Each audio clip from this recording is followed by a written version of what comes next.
তো ঘটনাটি মূলত রূপমের এক আত্মীয়ের সাথে ঘটেছিল। তিনি একটি রিলেশনশিপে ছিলেন এবং ওই রিলেশনশিপে যার সাথে ছিলেন তাকে তিনি বিয়ে করেন। আর যেই আপুকে তিনি বিয়ে করেন সেই আপুর পরিবার অত্যন্ত ধনাঢ্য একটি পরিবার ছিল। চিটাগাং মূলত সেখানে মানে চট্টগ্রামে আর কি বিশাল বিজনেস ছিল তার পরিবারের। এবং হিল ট্র্যাক্সে পার্বত্য চট্টগ্রাম এলাকাতেও তার বাবার বিশাল বিজনেস ছিল। এখন বিষয় যেটি হয় সেটা হলো যে তার মেয়ে বিয়ে করেছে অপেক্ষাকৃত কম সম্পত্তির অধিকারী কোনো একটা ছেলেকে। এই বিষয়টি মেয়ের পরিবার কিছুতেই মেনে নিতে পারছিলেন না। অনেকভাবে মেয়েকে বোঝায়, এখন বিয়ে তো হয়ে গেছে তারপরেও বোঝানোর পরেও মেয়ে কিছুতেই ছেলেকে ছেড়ে যাবে না। তারা তো খুলনায় থাকে তখন। অনেকভাবে বোঝানোর চেষ্টা করার পরেও যখন কোনো কাজ হলো না, তখন মেয়ের পরিবার একটি ব্যতিক্রমী পদক্ষেপ নেয়। যেহেতু মেয়ের বাবার ওই পার্বত্য চট্টগ্রামে আসা যাওয়া ছিল, বিভিন্ন উপজাতি সম্প্রদায়ের সাথেও তার যোগাযোগ ছিল, তখন উনি একজন তান্ত্রিকের শরণাপন্ন হন। ওই তান্ত্রিককে স্থানীয়ভাবে বামন ঠাকুর বলতো, সবাই তাকে বামন ঠাকুর নামে চিনতেন। তার কাছে গিয়ে বিষয়টি বলেন যে আমার মেয়ের এই অবস্থা, আমার মেয়েকে আবার আমি ফেরত পেতে চাই, ওই ছেলের সাথে যেন সে ঘর সংসার না করে। যেহেতু তাকে অনেক বুঝিয়েও কাজ হচ্ছে না, আর সে সাবালিকা, আমি তো কেস করেও কোনো লাভ হবে না, আর আমি কেস করতেও চাই না, মানুষজন জানাজানি হোক আমি চাই না, আমার মেয়ে আমার কাছে ফেরত আসুক। তখন বামন ঠাকুর উনি বলেন ঠিক আছে, আপনার মেয়ে আপনার কাছে ফেরত আসবে, কোনো সমস্যা নেই। তার সাথে একটা চুক্তি হয় বেশ মোটা অঙ্কের একটা টাকার। তার তো টাকার অভাব ছিল না, উনি রাজিও হয়ে যান। তো কিছুদিন যেতে না যেতেই ওই রূপম তার যে ভাই সম্পর্কে ভাই হয়, যে আত্মীয় আর কি, তিনি ফিল করেন যে তার স্ত্রীর আচার আচরণ চেঞ্জ হয়ে যাচ্ছে, মেজাজ খিটখিটে হয়ে যাচ্ছে, অকারণেই ঝগড়াঝাটি করছে এবং হাজবেন্ডের গায়েও হাত তুলছে। বিষয়টি সম্পূর্ণ অস্বাভাবিক লাগে তার কাছে, যে হঠাৎ করে এমনটা কেন হলো, এমনটা তো হওয়ার কথা ছিল না। এই অস্বাভাবিক বিষয় সে যখন দেখতে পান আর কি, তখন তিনি একজন তান্ত্রিকের কাছে যান, মানে তিনিও যান।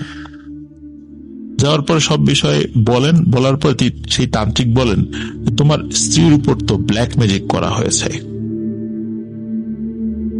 এখন কি করা যায়, এই ব্ল্যাক ম্যাজিক তো কাটাতে হবে। তখন তিনি কি করেন, ওই তান্ত্রিকের কাছ থেকে ব্ল্যাক ম্যাজিক কাটানোর জন্য তিনি আবার ব্ল্যাক ম্যাজিক করেন তার স্ত্রীর উপরে, যাতে করে ওই ব্ল্যাক ম্যাজিকটি কেটে যায়। মানে এক ব্ল্যাক ম্যাজিক কাটার জন্য আর এক ব্ল্যাক ম্যাজিক তিনি শুরু করেন তার স্ত্রীর উপরে, যাতে করে তার স্ত্রী আবার আগের মতো হয়ে যায়। সমস্যা যেটা দেখা দেয় যে একদিক থেকে তার বাবা ব্ল্যাক ম্যাজিক করেছে তার মেয়ের উপরে, যাতে করে তার মেয়ে তাদের কাছে আবার চলে আসে, আর এদিকে হাজবেন্ড যেটা করছে সেটা হলো সেও তার স্ত্রীর উপর ব্ল্যাক ম্যাজিক করছে, যাতে করে তার স্ত্রী স্বাভাবিক হয়ে যায় এবং তার সাথেই থাকে। এই দ্বিপাক্ষিক ব্ল্যাক ম্যাজিকের ফলে যে সমস্যা হয় সেটা হলো যে ওই আপু এমন ভাবে শুকিয়ে যেতে থাকেন যে তাকে দেখলে যে কোনো মানুষ ভয়ে আটকে উঠবে, একটা জীবন্ত নরকঙ্কালের মতো হয়ে যায়। মানে হেঁটে গেলে মনে হচ্ছে একটা জীবন্ত নরকঙ্কাল হেঁটে যাচ্ছে। পুরো মানুষ দেখলেই মানে দ্বিতীয়বার তাকানোর সাহস পাবে না। মাত্র কয়েক মাসের মধ্যে এমনটা হয়ে গিয়েছিল। যখন তার বাবা তার মেয়েকে দেখতে আসে, তার মেয়েকে দেখার পর তার বাবা আর মানে চোখের পানি ধরে রাখতে পারেনি, যে হাই হাই কি করছি। তখন তার জামাইয়ের সাথেও কথা বলে, তখন তার জামাইকে বলে যে তুমিও কি কিছু করেছো, বলে হ্যাঁ আমিও তো করেছি। তখন বলে সর্বনাশ, এই দ্বিপাক্ষিক এই সমস্যার ফলে মেয়ের অবস্থা তো শোচনীয় হয়ে গেছে, এখন করণীয় কি? করণীয় হলো যে আমি যার দ্বারা করিয়েছি তার কাছে আমি যাব এবং বিষয়টি যেন ফেরত মানে কাটিয়ে ফেলা যায় সেটি আমি চেষ্টা করব, তুমিও এটা করো, তোমরা বাবা সুস্থ স্বাভাবিক থাকো, আমার আর কোনো আপত্তি নেই, আমার মেয়েটা বাঁচুক অন্তত। তিনি খুব মানে অনুশোচনায় ভোগেন, মেয়ের বাবা খুবই অনুশোচনায় ভুগতে থাকেন যে এইটা আমি কি করলাম, মেয়ের এই অবস্থা করে ফেলছি। এর মধ্যে কি হয় সেটা হলো ওই ভাইয়া এবং আপু তারা রাতের বেলা একটি জিনিস দেখতে থাকেন। সেটা হলো রাতের বেলা স্পেশালি সন্ধ্যার পর পর ওনাদের জানালার কাছে, মানে যেই রুমটাতে ওনারা ঘুমাতেন, জানালার কাছে একটি স্বাভাবিক আকৃতির কালো বেড়ালকে দেখতে পেতেন। এসে বসে থাকতো, শুধু ওনাদের দিকে এক দৃষ্টিতে তাকিয়ে থাকতো, কোনো শব্দও করতো না, কিছুই করতো না, এবং ওকে ভয় দেখালে ওখান থেকে যেতও না, বা কিছুটা দূরে চলে গেল আবার ফেরত আসতো।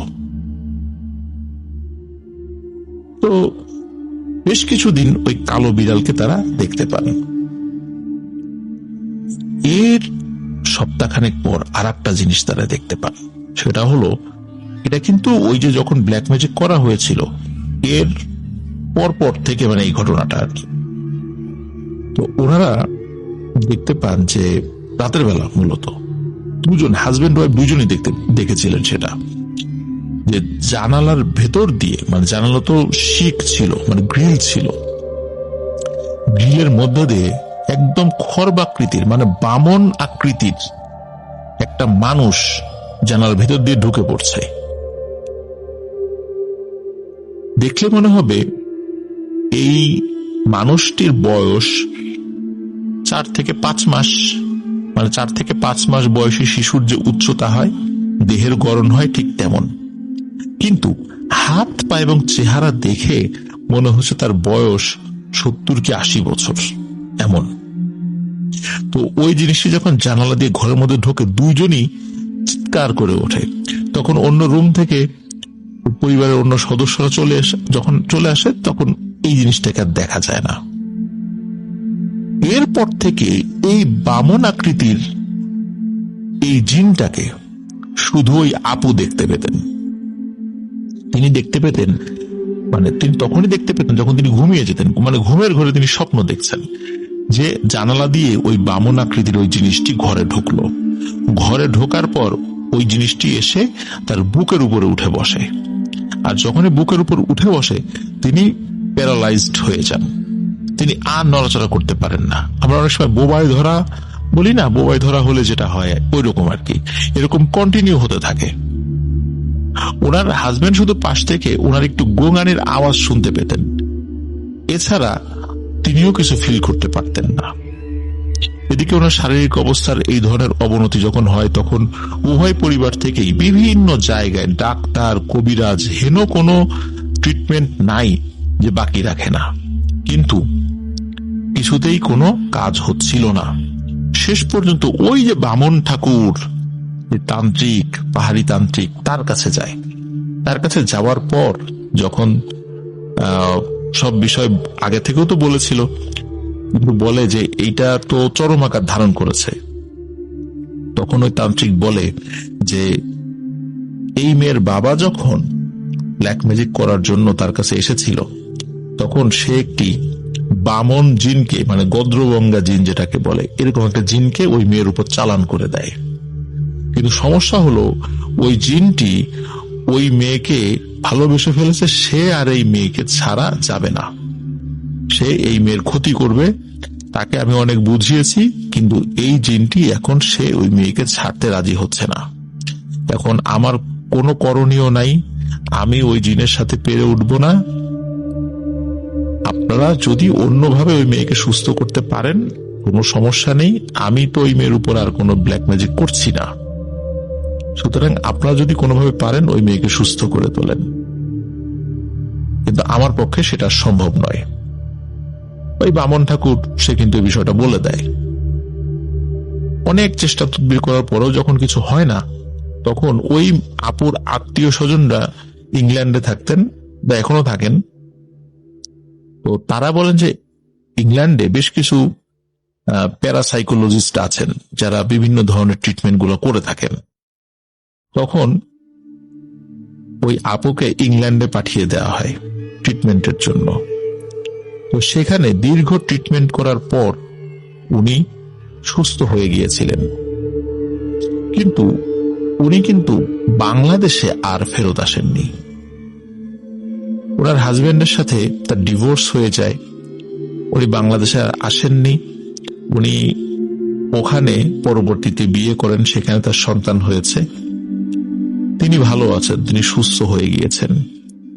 তিনি কিভাবে সুস্থ হয়েছেন, কোন মানুষের মাধ্যমে সুস্থ হয়েছেন, কি পদ্ধতি অবলম্বন করে এই ভয়ানক পরিস্থিতি থেকে মুক্তি পেয়েছেন, এই বিষয়টি কেউ বলতে পারে না। রূপম চেষ্টা করেছিল, সেও এই বিষয়টি জানে না।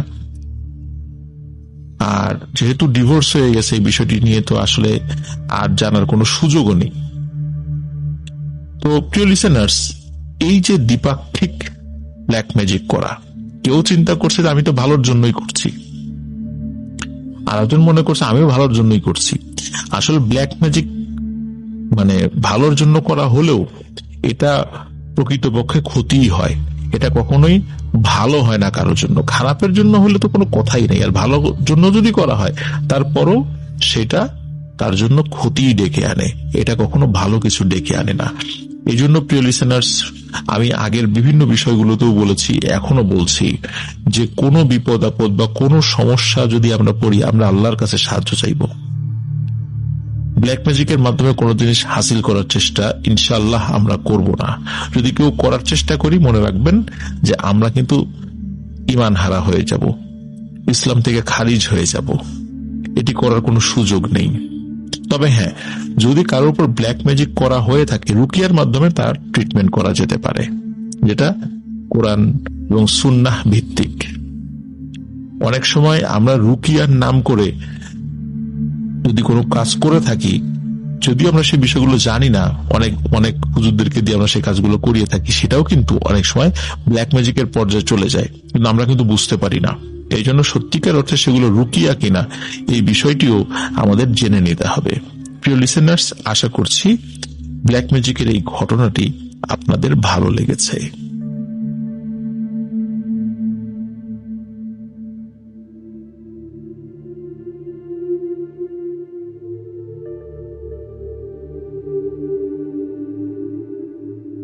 প্রিয় লিসেনার্স, এখন যে ঘটনাটি আমি আপনাদের সাথে শেয়ার করতে যাচ্ছি, এই ঘটনাটি আমার শোনা বা আমার সংগ্রহ করা সবচেয়ে সুন্দর একটি শিক্ষণীয় ঘটনা। এই ঘটনার মতো এত শিক্ষণীয় একটি ঘটনা আমি এখন পর্যন্ত যতগুলো ঘটনা সংগ্রহ করেছি তার মধ্যে অন্যতম। শিক্ষণীয় ঘটনা বেশ কিছু সংগ্রহ করেছি, তবে এই ঘটনাটি আসলে গুণে মানে অন্যান্য সকলগুলিকে ছাড়িয়ে যেতে বাধ্য। এই ঘটনাটি আধো ভৌতিক একটি ঘটনা হলেও এর মধ্যে আমাদের জীবনযাপনের ক্ষেত্রে প্রতিনিয়ত অসংখ্য ভুল ত্রুটি অন্যায় আমরা করে থাকি। এগুলোর যে পরিণতি কিভাবে যে আমাদের সামনে চলে আসবে, সেই বিষয়টি এই ঘটনার মাধ্যমে আমরা শিক্ষা পাই। এই ঘটনাটি আমি 2013 সালে সর্বপ্রথম শুনেছিলাম। যার কাছ থেকে শুনেছিলাম তাকে বাংলাদেশের অধিকাংশ মাদ্রাসার স্টুডেন্টরাই তাকে চিনে থাকবেন। তার নাম মাওলানা আব্দুল গাফফার সাহেব। উনি বাংলাদেশের খ্যাতনামা একজন আলেম। উনি ফরিদপুর জেলার নগরকান্দা এলাকায় বসবাস করেন। ওখানে একটি বিশাল মাদ্রাসা রয়েছে, এবং ঢাকাতেও উনি ঢালকানগর নামক একটি জায়গা রয়েছে, সেখানে একটি মাদ্রাসা পরিচালনা করছেন। আমি এখন যতটুকু জানি তিনি ঢালকানগরেও একটি মাদ্রাসা পরিচালনা করেন আর কি। তো 2013 সালে নগরকান্দায় ওনার সাথে আমি সাক্ষাৎ করতে গিয়েছিলাম, স্থানীয় অনেক মুরব্বীদের সাথে। তো অসাধারণ একজন মানুষ। উনি ওই আলোচনায় একটি ঘটনা উল্লেখ করেছিলেন। ঘটনাটি কোথায় হয়েছিল, তার নাম কি, মানে যে ব্যক্তির সাথে ঘটেছিল এই বিষয়গুলি তিনি উল্লেখ না করলেও উনি মূলত এই ঘটনা থেকে শিক্ষা আমরা কি লাভ করতে পারি সেই বিষয়টি নিয়ে আলোচনা করেছিলেন। ওই ঘটনাটি আমি পরবর্তীতে বিভিন্ন বিষয়গুলো বাদ দিয়ে আমি ভূতে ফেমে শেয়ার করেছিলাম এবং অনেকের এই ঘটনাটি ভালো লেগেছিল। তো আমি সেই ঘটনাটি এখন আপনাদেরকে শোনাতে যাচ্ছি। আশা করছি ঘটনাটি আপনাদের ভালো লাগবে। শুরুতেই বললাম যে ঘটনাটি আসলে কোথায় ঘটেছিল, কোন ব্যক্তির সাথে ঘটেছিল, এটি মাওলানা আব্দুল গাফফার হুজুর আমাদের কাউকে বলেননি, শুধু শিক্ষার জন্যই এটি বলেছিলেন, যার কারণে আমিও বলতে পারছি না এটি আসলে কোথায় ঘটেছিল। তবে বাংলাদেশেরই কোথাও একটা জায়গায় ঘটেছিল। যদি ওই এলাকার কেউ এই ঘটনাটি শুনে থাকবেন, যদি থাকেন আর কি, তাহলে হয়তোবা তিনি বুঝতে পারবেন। তবে আমি আশা করব যে যদি কেউ বুঝেও থাকেন, কমেন্টে কেউ ওই ঘটনাটি কোথায় হয়েছে বা কোন ব্যক্তির সাথে হয়েছে সেটি কেউ লিখবেন না, আমি এটা আশা করব। কারণ যেহেতু বিষয়টা ভিন্ন ধরনের, তাই মৃত মানুষ সম্পর্কে আমরা কোনো বিষয় আর প্রকাশ না করি। চলে যাচ্ছি মূল ঘটনায়। সময়টা ঠিক আমাকে উল্লেখ করেননি বা ওই মজলিসে তিনি এটা বলেন উনি, তো আনুমানিক 2010 সালের পর বা এরকম আগে পিছে কোন একটা সময় হবে আর কি। একটি কাফেলা হজে যায় একটা হজ এজেন্সির মাধ্যমে। বাংলাদেশে এখন যেরকম অনেক হজ এজেন্সি আছে না, ঠিক ওরকম একটা হজ এজেন্সির মাধ্যমে একটি কাফেলা হজে যায়। তো হজের বেশ কিছু নিয়ম রয়েছে, যেমন হেরাম বাঁধা, তারপরে তাওয়াফ করা, আরাফার ময়দানে অবস্থান করা, জামরায় পাথর নিক্ষেপ করা, এরকম অনেকগুলো ব্যাপার রয়েছে। তো যে কাফেলায় লোকজন গিয়েছিলেন, ওই কাফেলায় প্রায় 20 থেকে 25 জন মানুষ ছিলেন, হাজী সাহেবগণ ছিলেন। ওমরা তো না, এটা মূল হজ আর কি। তো হজের জন্য যে এহরাম বাঁধতে হয়, এই এহরাম বাঁধার পর অন্যান্য যে বিষয়গুলো রয়েছে সেগুলো সবাই একসাথে করবেন, এটাই স্বাভাবিক, যেহেতু সবাই একসাথে গিয়েছিলেন, একই বিমানে একই হোটেলে আছেন সবাই। তো এর মধ্যে একজন ব্যক্তিকে পাওয়া যাচ্ছিল না। তারা চিন্তা করেছিলেন, বা অন্যান্য লোকজন চিন্তা করেছিলেন উনি হয়তো বা হারিয়ে গিয়েছেন। পরে দেখা গেল না, উনি ভালোই আছেন, তিনি হোটেলে অবস্থান করছেন। তিনি যখন ইহরাম বেঁধেছেন, এরপরে তিনি আর অন্যান্য কাজগুলো করছেন না, হজের অন্যান্য আনুষ্ঠানিকতা সেগুলো করছেন না। তখন অন্যান্য লোকরা, তারা তো অন্য কাজগুলো করেছে, তারা যখন হোটেলে ফিরে যায়, ফিরে যাওয়ার পর ওনার সাথে দেখা করে, ওনাকে বলে কি ব্যাপার ভাই, আপনি তো আজকে গেলেন না, কি সমস্যা? তিনি বলেন না না, কোনো সমস্যা নাই, তো আমি যাই নাই, এমনি যাই নাই, ভাল লাগছিল না, মাথা ঘুরছিল, এরকম বিষয় বলে উনি এড়িয়ে যান। এভাবে 1 দিন 2 দিন 3 দিন এরকম পার হয়ে যাচ্ছিল। আর হজের যেই মূল বিষয়গুলো রয়েছে, মানে যেই বিধানগুলো রয়েছে, এই বিধানগুলো সম্পন্ন করার পর তখন এহরামের কাপড় খুলে ফেলা, মানে স্বাভাবিক কাপড় চোপড় পরা, এটাকে হালাল হয়ে যাওয়া বলে আসলে। তো উনি কিন্তু এই কাজগুলো করছিলেন না। এহরাম বাঁধার পর যেহেতু উনি ওই কাজগুলো করছিলেন না, তাই উনি হালাল হতে পারছিলেন না। কিন্তু অন্যান্য সবাই কিন্তু হালাল হয়ে অন্যান্য জায়গায় ঘুরে বেড়াচ্ছিলেন, তাদের ইচ্ছা মতো পরিবার পরিজনের জন্য বাজার ঘাট করছিলেন। কিন্তু উনি কিন্তু হোটেল থেকে বের হয় না। যখনই কোনো মানুষজন তাকে যায়, মানে তার কাছে যায়, তার কাছে গিয়ে এর কারণ জিজ্ঞাসা করে, তিনি এ কথা সে কথা বলে এড়িয়ে যান। এদিকে কিন্তু দেশে ফেরার সময় হয়ে যাচ্ছে, এদিকে হজের মূল আনুষ্ঠানিকতাও কিন্তু শেষ। যেই নির্দিষ্ট দিনগুলোর মধ্যে হজ সম্পন্ন করতে হয় সেগুলো শেষ হয়ে যায়, কিন্তু উনি তো হোটেল থেকে বের হন না। তখন ওনাদের হজের কাফেলায় মূলত যেই ব্যক্তিটি ছিলেন, দায়িত্বে ছিলেন, তিনি একদিন খুব ভালো করে তাকে ধরে, যে সত্যি করে বলেন তো আপনার সমস্যা কি, আপনি কেন বের হন না? তো এমন ভাবে তাকে ধরে উনি আর সত্য কথা না বলে পারেন না। তখন তিনি বলেন, আসলে আমি প্রতিদিনই বের হই, কিন্তু আমি তো কাবা শরীফের যেই এরিয়া রয়েছে সেই এরিয়ার মধ্যে ঢুকতেই পারি না। এ কথা শুনে ওনাদের দলনেতা খুবই অবাক হন যে কি ব্যাপার, কে বলেন এ কথা, কে আপনাকে বাধা দেবে? এখানে তো কেউ বাধা দেওয়ার কেউ নেই, কোনো পুলিশ আপনাকে বাধা দেবে না, কোনো আর্মি আপনাকে বাধা দেবে না, এটা তো সবার জন্য উন্মুক্ত, আপনি ঢুকতে পারছেন না মানে? তখন তিনি বলেন, হ্যাঁ ভাই, সত্য কথা যে আমি ঢুকতে পারছি না, একজন আমাকে বাধা দিচ্ছে। তখন বলে যে কে সে? বলে সেটা হলো আমার মৃত বোনের ছেলে। বলে আপনার মৃত বোনের ছেলে, সে কি এখানে হজে এসেছে? বলে না, সে তো হজে আসে নাই। সে হজে আসবে কিভাবে? আমি তো বছরখানেক আগে নিজের হাতে তাকে হত্যা করে সেই হত্যাকাণ্ডের দায়ভার আর একজন ব্যক্তির উপর চাপিয়ে দিয়ে তাকে জেলে পাঠিয়েছি, তো সে তো মারা গেছে, সে এখানে আসবে কিভাবে? তাহলে তো নিশ্চয় আপনার হ্যালুসিনেশন হচ্ছে, যার কারণে আপনি তাকে দেখতে পাচ্ছেন। তখন তিনি বলছেন যে না, আমি তো সুস্থ, দিব্যি সুস্থ মানুষ। আমার প্রশ্ন তো সেটা যে ওকে আমি মেরে ফেললাম, তারপরে ও কিভাবে এখানে এসে আমাকে বাধা দিচ্ছে? তখন কাফেলার লোক বললেন, দলনেতা বললেন যে সে কিভাবে আপনাকে বাধা দিচ্ছে? তখন তিনি বলছেন, আমি যখনই বের হই তখন দেখি আমার ওই ছোট ভাগিনা বিশাল এক রামদা নিয়ে দাঁড়িয়ে রয়েছে ওই কাবা শরীফের যেই দরজা দিয়ে ঢুকবো, মসজিদুল হারাম যেটা, সেখানে। তখন উনি বললেন যে এটা কিভাবে সম্ভব?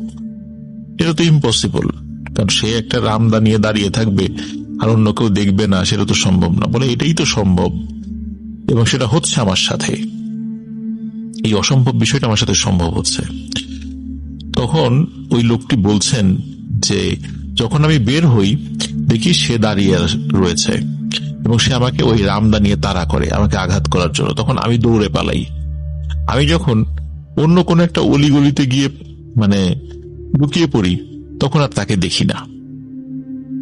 আমি যখনই কাবা শরীফে ঢোকার চেষ্টা করেছি বা হজের বিভিন্ন অন্যান্য বিষয়গুলো করার চেষ্টা করেছি, তখনই আমি আমার ওই ভাগিনাকে দেখতে পেতাম। যার কারণে আমি দিন রাত যখনই কাবা শরীফে যাওয়ার চেষ্টা করেছি বা অন্যান্য কাজগুলো করার চেষ্টা করেছি হজের, আমি সেগুলো করতে পারিনি। আর এই জন্য আমি আসলে রুমে বসে থাকি, আর এহরাম বাঁধার পর আমি কাজগুলো করতে না পারার কারণে আমি হালাল হতে পারিনি বা এহরামের কাপড় খুলে স্বাভাবিক কাপড় পরতে পারিনি।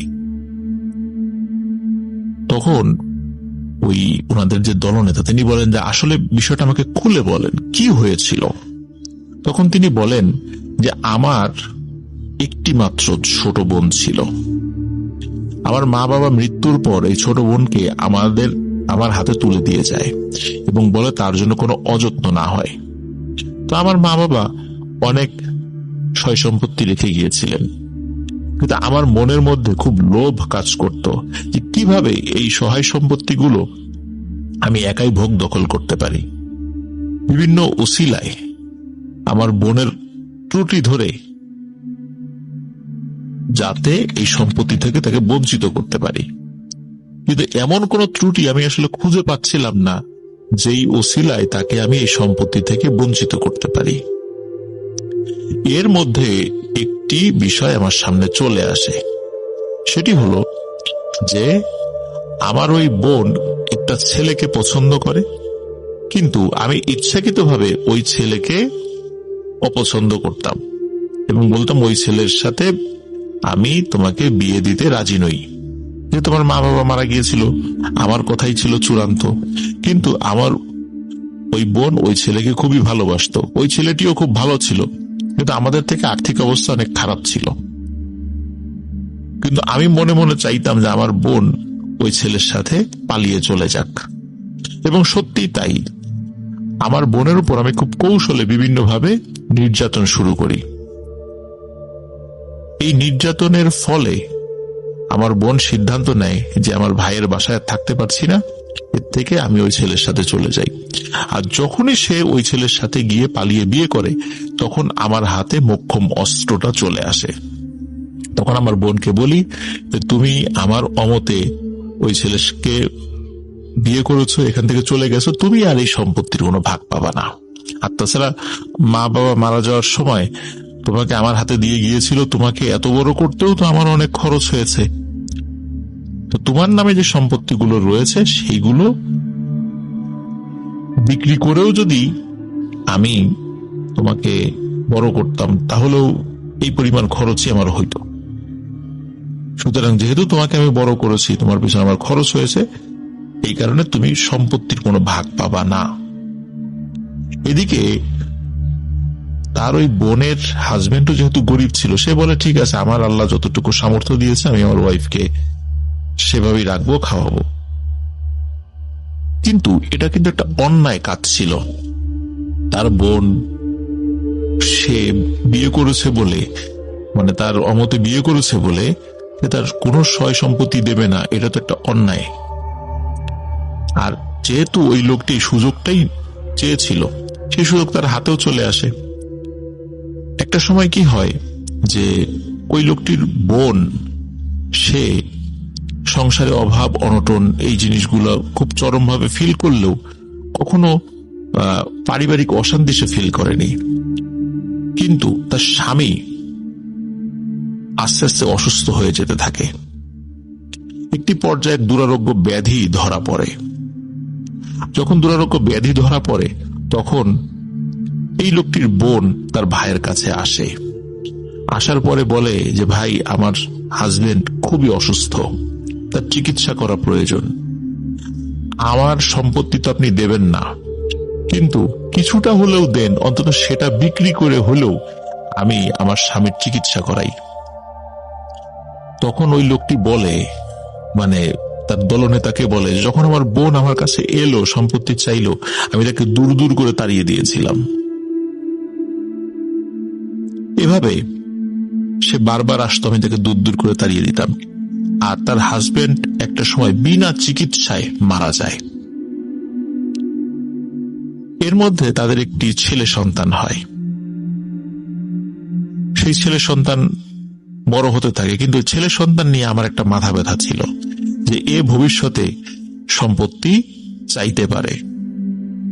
ছেলেটি যখন 10 থেকে 12 বছর বয়স হয়ে যায়, এদিকে এই ছেলেকে নিয়েই আমার বোন অনেক কষ্টে মানুষের বাড়িতে কাজ করে করে মানে দিন চালাচ্ছে। তার হাজবেন্ড তো মারা গিয়েছে। একটা সময় সেও অসুস্থ হয়ে পড়ে। তখন এই ছেলেটি এসে আমার কাছে বলে যে মামা, আমার মা খুব অসুস্থ, আমাকে কিছু টাকা দিন, আমি আমার মাকে চিকিৎসা করাই। তখন আমি আমার ভাগিনাকে দূর দূর করে তাড়িয়ে দেই। আমার ভাগিনা একটু চালাক চতুর ছিল। সে এলাকার মেম্বার, চেয়ারম্যান, তাদের কাছে গিয়ে নালিশ করে। মেম্বার চেয়ারম্যানরাও আমাকে রিকোয়েস্ট করে যেন আমি আমার বোর্ডের সম্পত্তির কিছু অংশ তাদেরকে বুঝিয়ে দেই। এভাবে বিভিন্ন জায়গায় নালিশ করে এবং একটা পর্যায়ে সাংবাদিকদের কাছেও গিয়ে বলে। অবস্থা বেগতিক দেখে আমি চিন্তা করলাম যে এই বিষয়টি আর এগোতে দেয়া যায় না। তখন আমি একটি কৌশল অবলম্বন করলাম। আমার ভাগিনাকে বললাম যে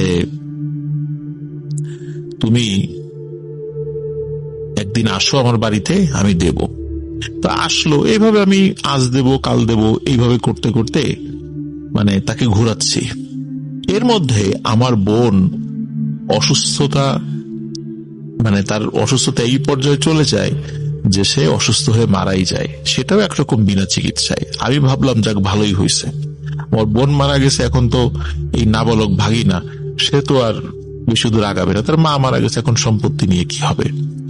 কিন্তু আমি দেখতে পেলাম যে আমার ওই ভাগিনা সে তার মায়ের মৃত্যুর পর আরো বেশি এগ্রেসিভ হয়ে গেছে। তার বাবার মৃত্যুর জন্য নাকি আমি দায়ী, আবার তার মার মৃত্যুর জন্য আমি দায়ী, এগুলো বলে বিভিন্ন মানুষদের কাছে গিয়ে বলছে এবং মানুষদেরকে আমার বিরুদ্ধে মানে খেপিয়ে তুলছে।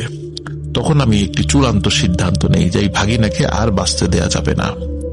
তখন আমি একদিন চূড়ান্ত ভাবে তাকে ডাকি যে তুমি এইভাবে আর মানুষের কাছে বলা বলি করো না, চুপচাপ থাকো, সবকিছু স্বাভাবিক হয়ে গেলে আমি তোমাকে তোমার সম্পত্তি বুঝাই দেব। তো আমার কথায় আশ্বস্ত হয়ে আমার ভাগিনা সপ্তাহখানেক চুপচাপ থাকে, মানুষজন একটু ঠান্ডা হয়ে যায়, মানুষজনদেরকেও সে বলে যে ঠিক আছে আমার মামা আমাকে সম্পত্তি বুঝিয়ে দিতে চেয়েছে, সুতরাং সমস্যা নেই। সে তো ছোট মানুষ, সে তো অত ভালো বোঝে না জমি জমার এসব মারপ্যাচ বা ভিলেজ পলিটিক্স, সে তো তার মানে ওই জ্ঞানটা ওই লেভেলে যায়ও নাই। তো এক রাতে আমি আমার ভাগিনাকে ডাকি। তোমার ভাগিনা যখন আসছিল অন্ধকার রাস্তায়, আমি তাকে আক্রমণ করি, তার শ্বাসরোধ করে হত্যা করে একটি ধান খেতে ফেলে রাখি। পরের দিন সকালবেলা আমার ভাগিনার ডেড বডি যখন পাওয়া যায়, তখন আমার ভাগিনার অভিভাবক হয়ে আমি আমার এক শত্রুর বিরুদ্ধে হত্যা মামলা ঠুকে দিই যে আমার ভাগিনাকে ওই লোক হত্যা করেছে। তখন পুলিশ তাকে ধরে নিয়ে যায়। তো এভাবেই আমি সব সম্পত্তির মালিক হয়ে যাই। যখন সব সম্পত্তির মালিক হয়ে যাই তখন আমার মনে হয় যাক এইবার আমি হজটা পালন করে আসি। হজ পালন করলে তো সব গুনাহ মাফ হয়ে যায়, আল্লাহর দরবারে গিয়ে সব গুনাহ মাফের জন্য আমি হাজিরা দিয়ে আসি। তো আমি হজ করতে এসে আমি কোনোভাবে হজ করতে পারছি না, এবং বারবার দেখছি আমার ওই ভাগিনা আমার সামনে দাঁড়িয়ে আছে একটি বিশাল রামদা নিয়ে, আমাকে হজ করতে দিচ্ছে না সে। এই ঘটনা শোনার পর দরদর করে কাঁদছিলেন ওনাদের দলনেতা, আপনি কি করছেন ভাই, এটা কি কোনো মানুষ করে, এটা কি কোনো মানুষের কাজ? তখন উনি বলেন যে হ্যাঁ আসলে আমি অন্যায় করছি। তখন তিনি বলেন যে এখন এর সমাধান কি? আপনি আল্লাহর কাছে তওবা করেন, ইস্তেগফার করেন, সমাধান তো আমি দেখি না, কারণ এটা বান্দার হক আপনি নষ্ট করছেন। আল্লাহর হক নষ্ট করলেও আল্লাহ ক্ষমা করতেন, কিন্তু আপনার বান্দার হক এইভাবে নষ্ট করছেন, হত্যা করছেন, তারপর আবার আরেকজন মানুষকে এই বিষয়টি দোষারোপ করে তাকে আপনি জেলে পাঠিয়েছেন, এটা তো ঠিক না। যাই হোক, তিনি তাকে সৎ পরামর্শ দিয়ে বের হয়ে চলে আসেন। তারপরে 1-2 দিন যেহেতু সবাই হজ করে ফেলেছে,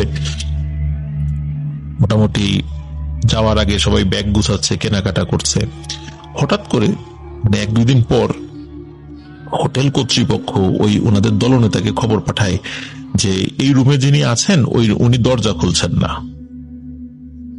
তখন সকলে আসে, আসার পরে চিন্তা করে যে কি দরজা খুলছে না কেন, এখন এক্সট্রা চাবি তো আছে। শুরুতেই তো আসলে এইভাবে একজনের রুমে তো ঢুকে পড়া ঠিক না, হোটেলের একটা নিজস্ব নিয়ম কানুন রয়েছে। তখন কয়েকজনের উপস্থিতিতে তারা অন্য একটি চাবি দিয়ে দরজা খোলে। দরজা খুলে তারা যেটা দেখতে পায়, এটা দেখার জন্য তারা মোটেও প্রস্তুত ছিল না। সকলে দেখতে পায় যে ওই ব্যক্তিটি তার এহরামের কাপড় দিয়ে দড়ি বানিয়ে ফ্যানের সাথে ঝুলিয়ে সে সুইসাইড করেছে।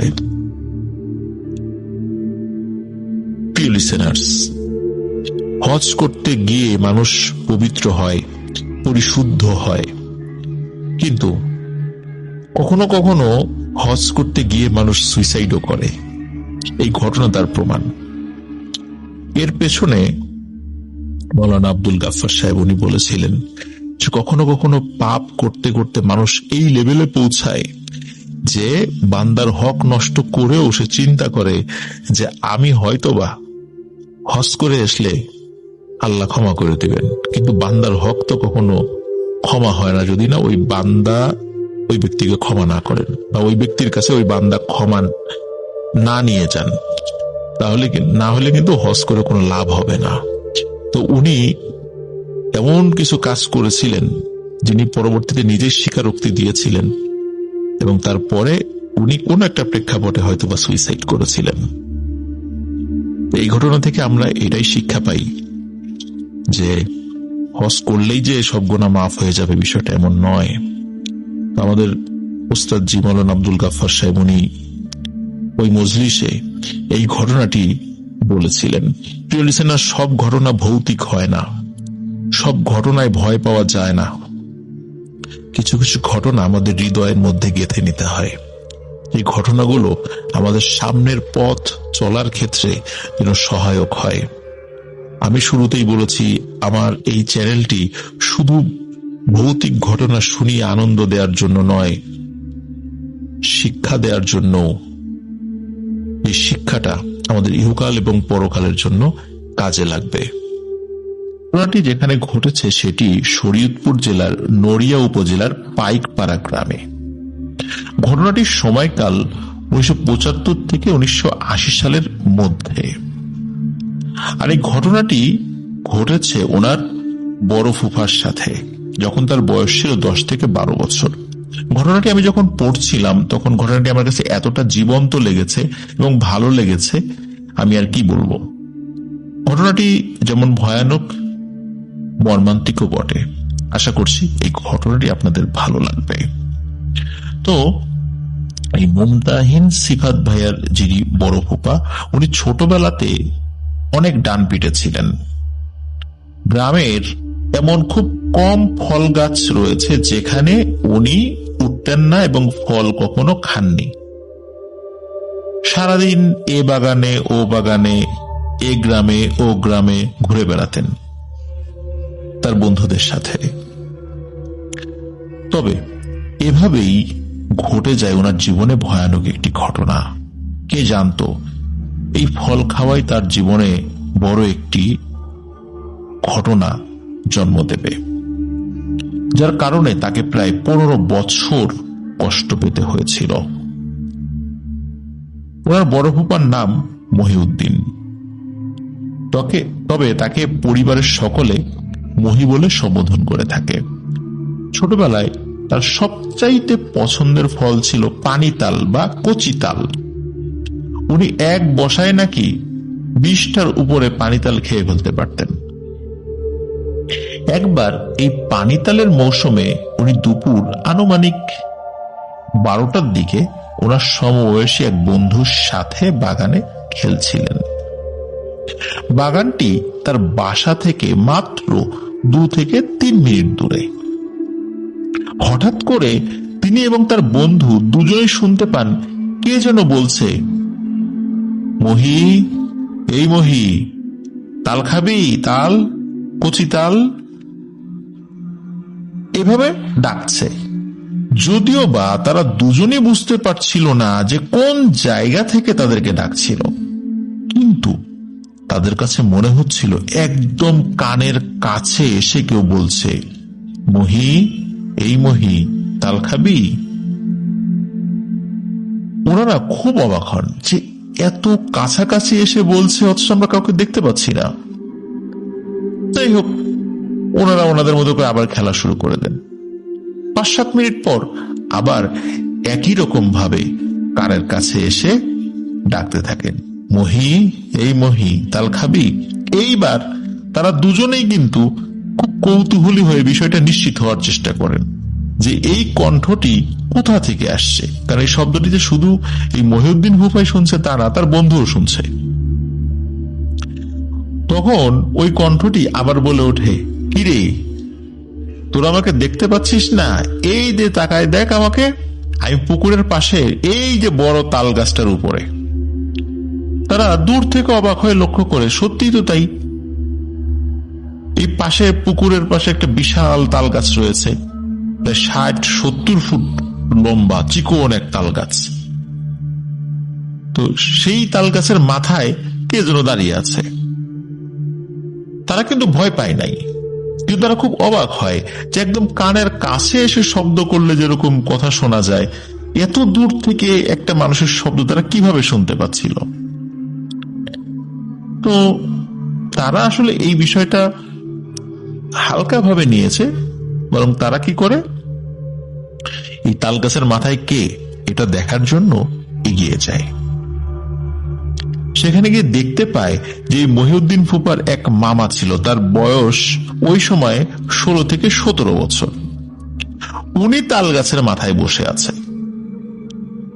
মহিউদ্দিন ফুপা ওনাকে দেখে অনেক খুশি হয় এবং অবাকও হয় যে এত উঁচু তাল গাছে নর্মালি গ্রামের কেউ উঠতে পারতো না, শুধু দুজন ছাড়া।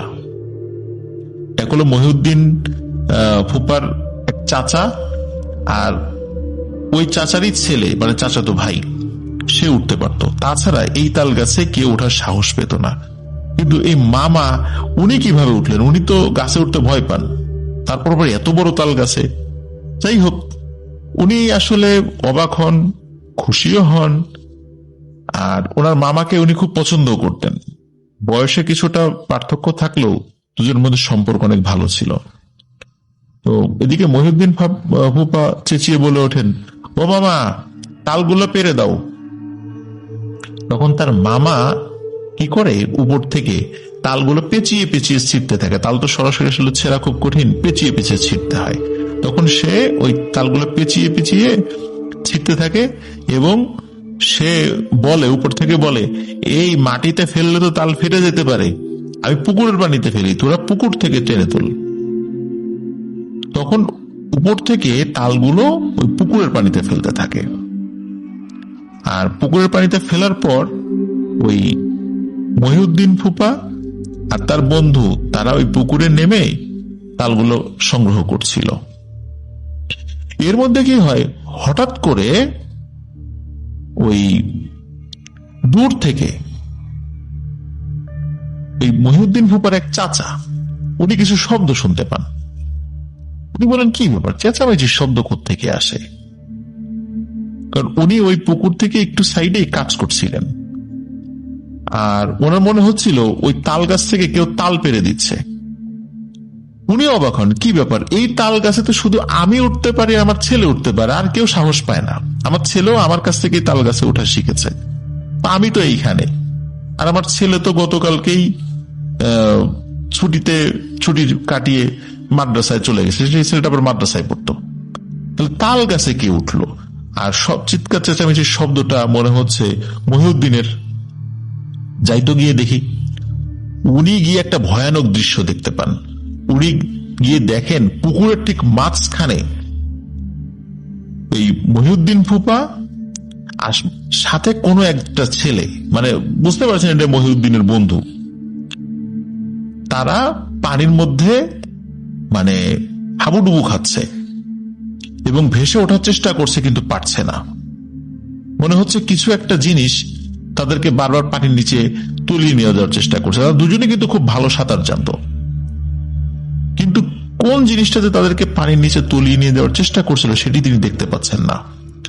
তো উনি যে কাজটি করেন সেটি হলো যে চিৎকার চেঁচামেচি শুরু করেন, কারণ আশেপাশে আরো কয়েকজন পরিচিত লোকজন কাজ করছিল, তারাও চলে আসে এবং সবাই মিলে পানিতে ঝাঁপিয়ে পড়ে। সাঁতার কাটতে কাটতে তারা পুকুরের মাঝখানে চলে যায় এবং মহিউদ্দিন ফুপাকে উদ্ধার করতে সক্ষম হলেও মহিউদ্দিন ফুপার সাথে যে বন্ধুটি ছিল তাকে খুঁজে পায় না। অথচ তাকে একটু আগেই দেখেছে, কোথায় গেল? এই তো সে তো পুকুরের মধ্যেই আছে। সকলে মিলে খুঁজতে থাকে। মহিউদ্দিন ফুপাকে সেখান থেকে উদ্ধার করা হয়। অনেক পানি তার পেটের মধ্যে ঢুকে গিয়েছিল, সেগুলো বের করা হয়, কিন্তু পুকুরে তন্ন তন্ন করে খুঁজে জাল ফেলেও তার বন্ধুকে পাওয়া যায় না। অনেক খোঁজাখুঁজি করা হয়, ডুবুরি নামানো হয়, খুঁজে পাওয়া যায় না। সন্ধ্যার বেশ খানিকক্ষণ পর মহিউদ্দিন ফুপার সেই বন্ধুর লাশ পুকুরে ভেসে ওঠে।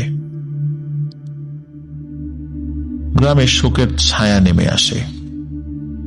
এই ঘটনার পর মহিউদ্দিন ফুপা টানা 3 দিন কোনো কথাই বলতে পারেননি।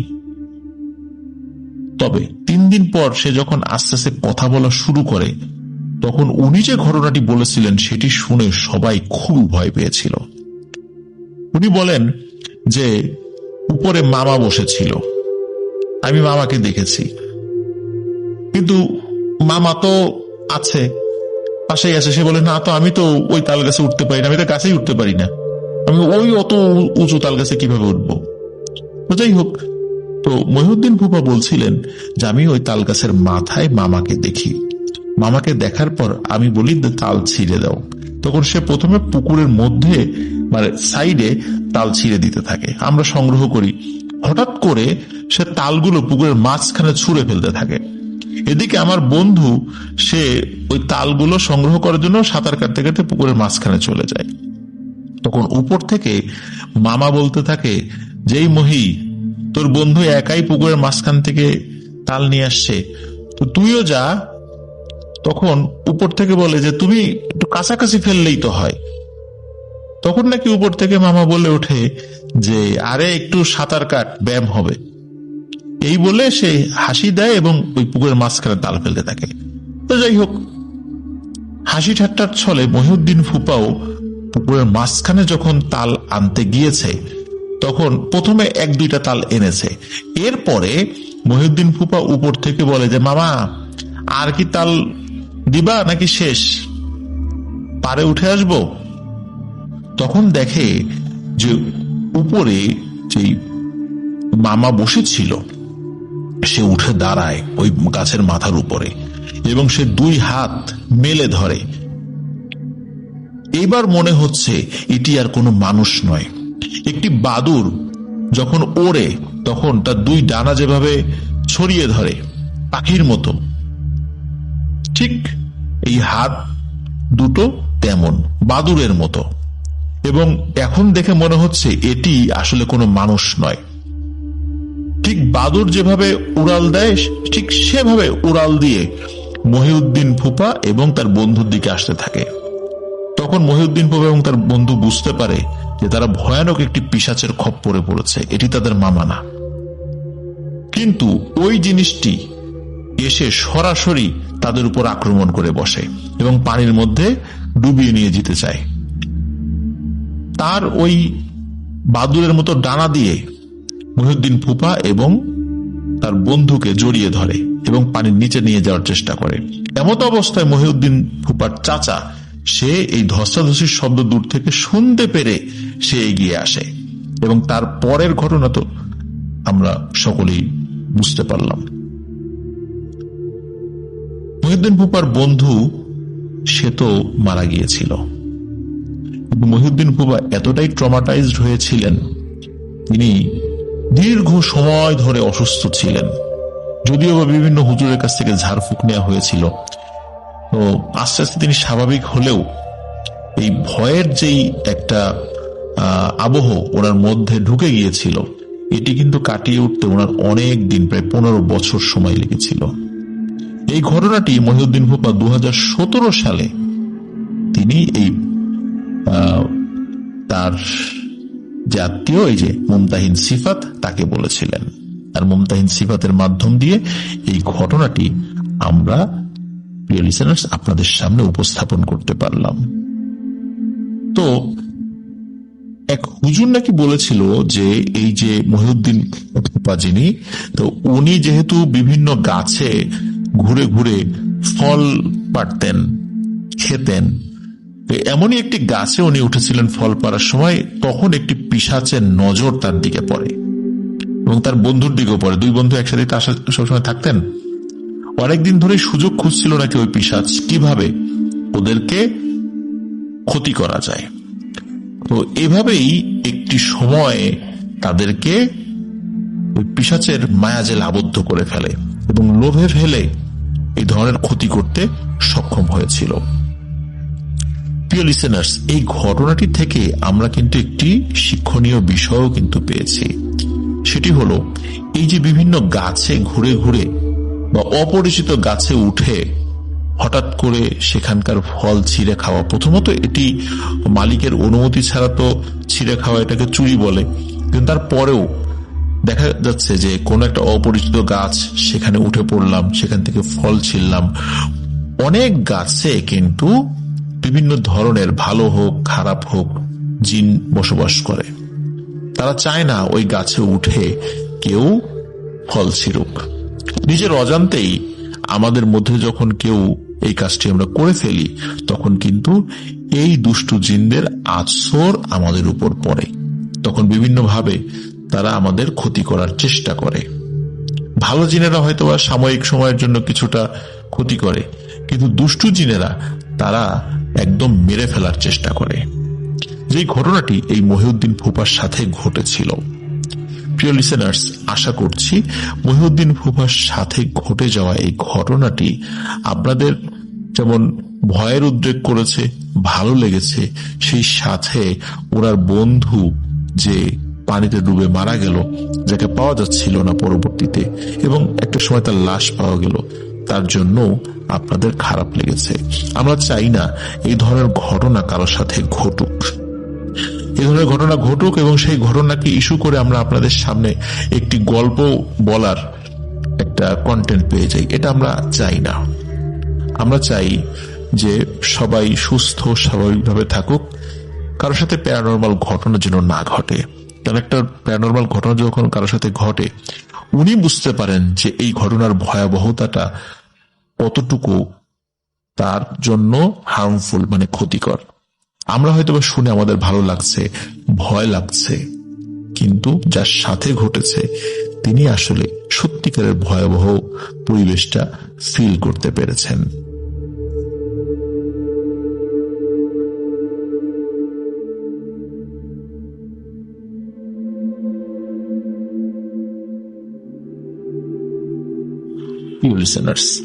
এখন যে ঘটনাটি আমি আপনাদের সাথে শেয়ার করতে যাচ্ছি, এই ঘটনাটি আমাদেরকে পাঠিয়েছেন একজন রেমিটেন্স যোদ্ধা ভাই, যার নাম নয়ন। তিনি বর্তমানে সৌদি আরবে রয়েছেন এবং ফাইটার ফ্ল্যাশ নামে একটি কোম্পানিতে কর্মরত রয়েছেন। উনি এই ঘটনাটি সংগ্রহ করেছেন ওনারই একজন কলিগ, যার নাম হচ্ছে তারেক। এই তারেক ভাই, ওনার বাড়ি হচ্ছে বাংলাদেশের ঝিনাইদহ জেলার একটি গ্রামে। সঙ্গত কারণে গ্রামের নামটি উল্লেখ করা যাচ্ছে না। এই তারেক ভাই সৌদি আরবে এসেছেন 2022 সালের শেষ দিকে। আর যে ঘটনাটি তারেক ভাইয়ের সাথে ঘটেছে, এই ঘটনাটি মূলত এই সৌদি আরবে আসার কয়েকদিন আগে তার সাথে ঘটেছে। তো কথা না বাড়িয়ে আমরা মূল ঘটনাতে চলে যাচ্ছি। এই তারেক ভাই, উনি বিদেশে আসার আগে আত্মীয় স্বজনদের সাথে দেখা করছিলেন। চিন্তা করেছিলেন সে একদম শেষ দিকে এসে ওনার বন্ধুদের সাথে রেস্টুরেন্টে বসে বেশ ভালো খাওয়া দাওয়া করবেন উনি, যেহেতু বন্ধুদের ছেড়ে উনি চলে যাচ্ছেন। অনেকেই বিদেশে যাওয়ার সময় বা ফেরত আসার পরে এই ধরনের খাবারের আয়োজন করে। তো উনি ওই চিন্তাটা করেই ওনার বন্ধুদেরকে দাওয়াত করেন। ওনার গ্রাম থেকে ওই যে রেস্টুরেন্টটা, মানে একটু শহরের দিকে যেতে হবে, তো বেশ খানিকটা দূরে উনি বাইসাইকেল করে রওনা দেন এশার নামাজের পর। ওদিকে ওনার বন্ধুদের সাথে তো ফোনে কথা বলাই ছিল, তারাও ওই নির্ধারিত জায়গায় ছিল, ওই রেস্টুরেন্টে ছিল। বেশ অনেক সময় ধরে তারা খাওয়া দাওয়া করে, গল্প গুজব করে। খাওয়া দাওয়ার পরেও তারা দীর্ঘ সময় সেখানে বসে বিভিন্ন ধরনের সুখ দুঃখের কথাবার্তা বলে। তো একটি পর্যায়ে এই তারেক ভাই, উনি বন্ধুদের কাছ থেকে বিদায় নেন। বিদায় নিয়ে যথারীতি উনি সাইকেল নিয়ে ওনার বাড়ির উদ্দেশ্যে রওনা দেন। উনি বাজার থেকে কয়েক কিলোমিটার দূরে যখন চলে আসেন, তখন উনি দেখতে পান রাস্তার পাশে একটি মেয়ে দাঁড়িয়ে আছে। চাঁদের আলোতে স্পষ্টভাবে বোঝা যাচ্ছিল যে ওই মেয়েটির গায়ে বিয়ের শাড়ি এবং গা ভর্তি গহনা। চাঁদের আলোতে ওই স্বর্ণের গহনাগুলো চিকচিক করছিল।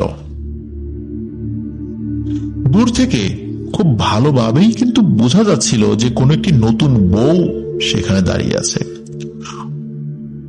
তারেক ভাই প্রথমে ভেবেছিলেন যে কোনো মেয়ে হয়তো বিয়ে বাড়ি থেকে পালিয়ে এসেছে, তার পরিচিত কেউ এদিক দিয়ে আসবে, তার সাথে চলে যাবে, বা কোনো গাড়ির অপেক্ষায় দাঁড়িয়ে আছে, গাড়িতে উঠে চলে যাবে, বা বিভিন্ন ধরনের স্বাভাবিক বিষয় হতে পারে, এই চিন্তাই উনি করেছেন। উনি এই বিষয়টিকে নেগেটিভলি নেননি, যেটা প্যারানরমাল কোনো বিষয় হতে পারে। উনি যখন বাইসাইকেল নিয়ে কাছাকাছি চলে এসেছেন, তখন তিনি দেখেন যে ওই মেয়েটির মাথায় ঘোমটাটা কিছুটা নামানো, মানে খুব বেশি নামানো না, সামান্য নামানো, চেহারাটা স্পষ্টভাবে বোঝা যাচ্ছিল না। কিন্তু যখনই তিনি ওই মেয়েটার হাতের দিকে তাকিয়েছেন, তখন তিনি দেখতে পান ওই মেয়েটির হাত কাটা। হাতের কোনোই থেকে নিচের অংশ নেই এবং খুব দ্রুত গতিতে রক্ত বের হচ্ছে এবং মাটিতে সেই রক্তগুলো পড়ে মানে রক্তের একটা প্রবাহ সৃষ্টি হয়ে গিয়েছে। উনি এই দৃশ্য দেখে প্রচন্ড ভয় পান। আর যখনই উনি ভয় পেয়েছেন তখন ওই যে বধূ বেশে ওই মেয়েটি সে ঘোমটাটা সরিয়ে তারেক ভাইয়ের দিকে তাকায়। তারেক ভাই যখন ওই মেয়েটির চেহারার দিকে তাকিয়েছে তখন দেখে মেয়েটির চেহারাটা অন্য 8-10টা মেয়েদের মতোই স্বাভাবিক, কিন্তু হঠাৎ করে ওই মেয়েটি ভয়ানক একটি বিদঘুটে হাসি দেয়। হাসিটা এতটা ভয়ানক ছিল যে স্বাভাবিকভাবে আমরা হাসলে দেখা যায় যে আমাদের মুখটা কিছুটা প্রসারিত হয়, চোখটা কিছুটা সংকুচিত হয়ে আসে, আমাদের দাঁত বেরিয়ে যায়। কিন্তু ওই মেয়েটা যখন হাসি দেয় তার মুখটা অস্বাভাবিক রকমের চওড়া হয়ে যায় এবং অস্বাভাবিক রকমের বড় বড় দাঁত ছিল। এমন ভয়ানক হাসি কোনো মানুষ স্বাভাবিকভাবে দিতেই পারে না। এই হাসি দেখে তিনি প্রচন্ড ভয় পান। উনি সেখানে সাইকেল ফেলে বাজারের দিকে মানে উল্টো দিকে দৌড় দেন, কারণ ওই জায়গা থেকে ওনার বাড়িটা বেশ দূরে ছিল। আর বাড়ির দিকে দৌড় দিতে গেলে ওই অবয়বটি পার হয়ে তাকে যেতে হবে। উনি উল্টো দিকে দৌড় দেন। উনি এক দৌড়ে বাজারে চলে যান। যে রেস্টুরেন্টে ওনারা বসেছিলেন তখন ওই রেস্টুরেন্টটি বন্ধ হয়নি। উনি চলে আসার পরে ওনার কয়েকজন বন্ধু ওখানে বসে গল্পগুজব করছিল। তো ওনার বন্ধুদের সাথে দেখা হয়ে যায়। ওনার বন্ধুরা দেখেন যে ঘেমে তার অবস্থা খারাপ এবং চোখে মুখে প্রচন্ড ভয়ের ছাপ। তখন তারা যখন জিজ্ঞেস করে কি হয়েছে তখন বলে যে সব বলবো, এখন আমার সাথে চলো, তোমাদেরকে কিছু জিনিস দেখাবো। তখন বন্ধুদেরকে সাথে নিয়ে তারা সবাই মিলে সেই জায়গাটাতে যায়। যাওয়ার পরে দেখে সাইকেল সেখানেই পড়ে আছে যেখানে উনি সাইকেল ফেলে দিয়ে চলে এসেছিলেন, কিন্তু ওখানে কোনো অবয়ব দেখা যাচ্ছে না। তখন এই নয়ন ভাই সব ঘটনা খুলে বলেন বন্ধুদের কাছে। বন্ধুরা বলে যে এই রাস্তার এক পাশে তো একটু জলাভূমির মতো মানে বিলের মতো, আর এক পাশে ফসলি জমি।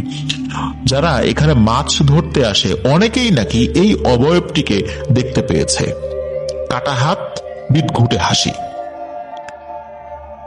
বহু মানুষ স্পেশালি যারা মাছ ধরতে গিয়ে এই অবয়বটির দেখা তারা পান এবং অনেকেই ভয় পেয়েছেন। কিন্তু তুমি তো মাছ ধরতে তো যাওনি, একমাত্র তুমি ব্যতিক্রম যে মাছ ধরতে আসা ছাড়া ভয় পেয়েছ। তো যাই হোক, বন্ধুরা তাকে তার বাড়িতে পৌঁছে দেয়। পৌঁছে দেওয়ার পর উনি বাড়ির সদস্যদেরকে বলেছিলেন কি ঘটনা ঘটেছে। তবে এই ঘটনার পরে উনি অসুস্থ হননি, মানে জ্বর আসা বা এই টাইপের কোনো কিছু হয়নি। এই ঘটনার কয়েকদিন পরে উনি সৌদি আরবে চলে আসেন। তো এখানে আরো একটি বিষয়, সেটি হলো ওনারা যখন ওখানে গিয়েছেন, যাওয়ার পরে এই তারেক ভাই যখন বন্ধুদেরকে দেখিয়েছিলেন যে ওই মেয়েটির কাটা হাত থেকে যে রক্ত পড়েছে, সেখানে রক্তের একটা প্রবাহ সৃষ্টি হয়ে গিয়েছিল, মানে মাটিতে পড়ে মনে হচ্ছে একটা নালার মতো সৃষ্টি হয়ে গিয়েছিল, কিন্তু ওইখানে কিন্তু এক ফোঁটা রক্ত ওনারা গিয়ে সেখানে পাননি। তখন তারেক ভাই খুবই অবাক হয়েছিলেন যে আমি নিজের চোখে দেখলাম যে রক্তের প্রবাহ সৃষ্টি হয়েছে, কিন্তু এখানে সব মনে হচ্ছে ভোজবাজির মতো মিলিয়ে গিয়েছে। এও সম্ভব? প্রিয় লিসেনার্স, সম্ভব।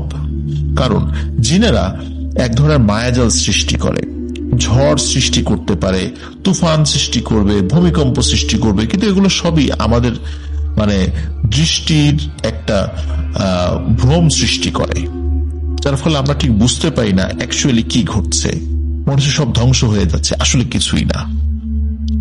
আর এ ধরনের মায়াজাল সৃষ্টি করে মানুষকে তারা ভয় দেখায়, বিপদে ফেলে। বিভিন্ন অঞ্চলে বিভিন্ন স্থানে বিশেষ বিশেষ কিছু ধরনের পিশাচ প্রকৃতির জিন থাকে, যাদের কাজ হচ্ছে মানুষকে ভয় দেখানো। তারা ওই জায়গাটাতেই থাকে।